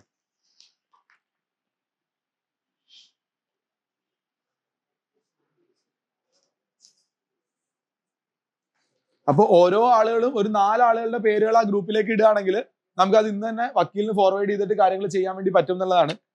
പിന്നെ മറ്റേ നാളെ രാവിലത്തേക്ക് കേസ് ഫയൽ ചെയ്യാനുള്ള നീക്കങ്ങൾ നമുക്ക് ചെയ്യാൻ വേണ്ടി പറ്റും. നാളെ തന്നെ കേസ് ഫയലിംഗ് ആണ്, നാളെ തന്നെ അത് ഫയൽ ചെയ്യാനുള്ള കാര്യങ്ങൾ നമുക്ക് ചെയ്യാം എന്നുള്ള കാര്യങ്ങളാണ്. ഇതിന്റെ ഫണ്ടിന്റെ കാര്യങ്ങൾ അതും ഇനീഷ്യലി നമ്മൾ ഡിസ്കഷനിൽ പറഞ്ഞിട്ടുണ്ടായിരുന്നു. ഇനീഷ്യലി വേണ്ടിയിട്ടുള്ള ഫിനാൻഷ്യൽ സപ്പോർട്ട് സാധനങ്ങൾ സാജുക MSFന്റെ മെഡിഫെഡിന്റെ ഭാഗത്തു നിന്ന് അവർ ചെയ്യാം എന്നുള്ള കാര്യം അവർ പറഞ്ഞിട്ടുണ്ട്. ലേറ്റർ സ്റ്റേജിൽ ഫണ്ട് വേണ്ടി വരികയാണെങ്കിൽ നമ്മൾ ഈ ഇരിക്കുന്ന എല്ലാ ആളുകളുടെയും സൈഡിൽ നിന്നുള്ള ഒരു കോൺട്രിബ്യൂഷനിൽ എങ്ങനെയാണോ അത് ചെയ്യാൻ വേണ്ടി പറ്റുക ആ സമയത്തേക്ക് നമുക്ക് തീരുമാനിക്കാന്നുള്ള അതും കൂടി ഞാനൊരു 8ാമത്തെ പോയിന്റ് ആയിട്ട് എന്ത് ചെയ്യാം ഇതിനകത്ത് ആഡ് ചെയ്ത് വെക്കാം. പിന്നെ ഇതെല്ലാവരും അംഗീകരിച്ചതായിട്ട് നമുക്ക് എന്ത് ചെയ്യാം, മറ്റേ പേജിൽ സൈൻ ചെയ്തതിന്റെ മേളിൽ എല്ലാവരുമായിട്ട് അംഗീകരിച്ചതായിട്ട് നമുക്ക് എന്ത് ചെയ്യാം, ആഡ് ചെയ്ത് വെക്കാം. മറ്റെന്തെങ്കിലും കാര്യങ്ങൾ ഈ മീറ്റിംഗ് തീരുന്നതിന് മുന്നേ തീരുമാനിക്കാനുണ്ടോ? അല്ലെ വേറെ എന്തെങ്കിലും? അതാണ് ഈ ആക്ഷൻ കമ്മിറ്റിയിൽ ഇപ്പൊ എനിക്ക് അറിയുന്ന കാര്യം എന്താണെന്ന് വെച്ചാൽ നമ്മളിപ്പോ ഇത്ര ഇൻസ്റ്റിറ്റ്യൂട്ടുകളാണ് ഇവിടെ വന്നിട്ടുള്ളത്. പക്ഷെ പല ഇൻസ്റ്റിറ്റ്യൂട്ടുകളും ചില കാരണങ്ങൾ കൊണ്ട്, അതായത് അവർക്ക് വരാൻ പറ്റാത്തതുകൊണ്ടോ മറ്റെന്തെങ്കിലും ആവശ്യങ്ങൾ കൊണ്ടോ ആയിരിക്കാം, അറിയാത്തത് കൊണ്ട് വരാൻ പറ്റാത്തത് കൊണ്ടൊക്കെ വരാൻ പറ്റാത്ത ആളുകൾ ഉണ്ടാവും. അവർക്കും കൂടി ഫ്യൂച്ചറിൽ ആഡ് ചെയ്യാനുള്ള ഒരു പെർമിഷൻ അത് നമുക്ക് ഇതിനകത്ത് വെക്കാൻ പറ്റും. എല്ലാ ഇൻസ്റ്റിറ്റ്യൂട്ടിന്റെ ഭാഗത്തു നിന്നും ഓരോ ആളുകൾ ആഡ് ചെയ്യാനുള്ള ഒരു പെർമിഷൻ നമുക്ക് ഇതിനകത്ത് വെക്കാൻ വേണ്ടി പറ്റും. അത് ഏത് പോയിന്റ് ഓഫ് ടൈമിലും ആഡ് ആയിക്കോട്ടെ എന്നുള്ള രൂപത്തിൽ വെക്കാൻ തന്നെയല്ലേ. പിന്നെ കംപ്ലീറ്റ്ലി എല്ലാ സാധനങ്ങളും ട്രാൻസ്പെറന്റ് ആയിട്ട് ചെയ്യാന്നുള്ള രൂപത്തിൽ അത്ര മതിയാവില്ലേ? ഇപ്പൊ എനിക്ക് തോന്നുന്നു ഒരു 2 or 3 പ്രധാനപ്പെട്ട ഇൻസ്റ്റിറ്റ്യൂട്ടുകൾ തന്നെ ഇനി വരാനുണ്ടാവും. അപ്പൊ അവരും കൂടി വന്നു കഴിയുമ്പോൾ ഇതൊരു താനാവുന്ന. അപ്പോ 8ാമത്തെ പോയിന്റ് ആയിട്ട് തന്നെ ഫണ്ടിന്റെ കാര്യവും 9ാമത്തെ പോയിന്റ് ആയിട്ട് കൂടുതൽ ആളുകൾ ആഡ് ചെയ്യുന്ന കാര്യം എഴുതാൻ വേണ്ടി പറ്റും. പോയിന്റുകൾ ഒന്ന് പണത്തിന്റെ കാര്യങ്ങളാണ്. ഇനീഷ്യലി വേണ്ട സപ്പോർട്ട് MSF മെഡിഫെഡിന്റെ ഭാഗത്ത് നിന്ന് ചെയ്യാന്നുള്ള കാര്യം ഇത് വെച്ചിട്ടുണ്ട്. ഭാവിയിൽ വലിയ ചെലവുകൾ ആവശ്യം വരികയാണെങ്കിൽ മനസ്സിലായി ചെയ്തരാം. ഫിനാൻഷ്യലി ഉള്ള സാധനങ്ങൾ നമുക്ക് കൂട്ടായിട്ടുള്ള ഒരു ഉത്തരവാദിത്തത്തിൽ ചെയ്തെടുക്കാം എന്നുള്ളതാണ്. പിന്നെ ആക്ഷൻ കൗൺസിലിലേക്ക് ഇന്നത്തെ യോഗത്തിൽ പങ്കെടുക്കാത്ത ഇൻസ്റ്റിറ്റ്യൂട്ടുകളുടെ റെപ്രസെന്റേറ്റീവ് വരുന്ന മുറയ്ക്ക് അവർ ആഡ് ചെയ്യാനും പറ്റും എന്നുള്ള ഒരു സാധനം കൂടി എന്ത് ചെയ്തിട്ടുണ്ട്, വെച്ചിട്ടുണ്ട്. അപ്പൊ അത്രയും കാര്യങ്ങൾ ഒന്ന് ചെയ്യുകയാണെങ്കിൽ, എല്ലാവരും ഒന്ന് പാസ്സാക്കുകയാണെങ്കിൽ നമുക്ക് എന്ത് ചെയ്യാം, ഇന്നത്തേക്ക് പിരിയാം എന്നുള്ളതാണ്. 8 മണി കഴിഞ്ഞിട്ടുണ്ട്. അപ്പൊ ഒന്ന് പിരിയല്ലേ.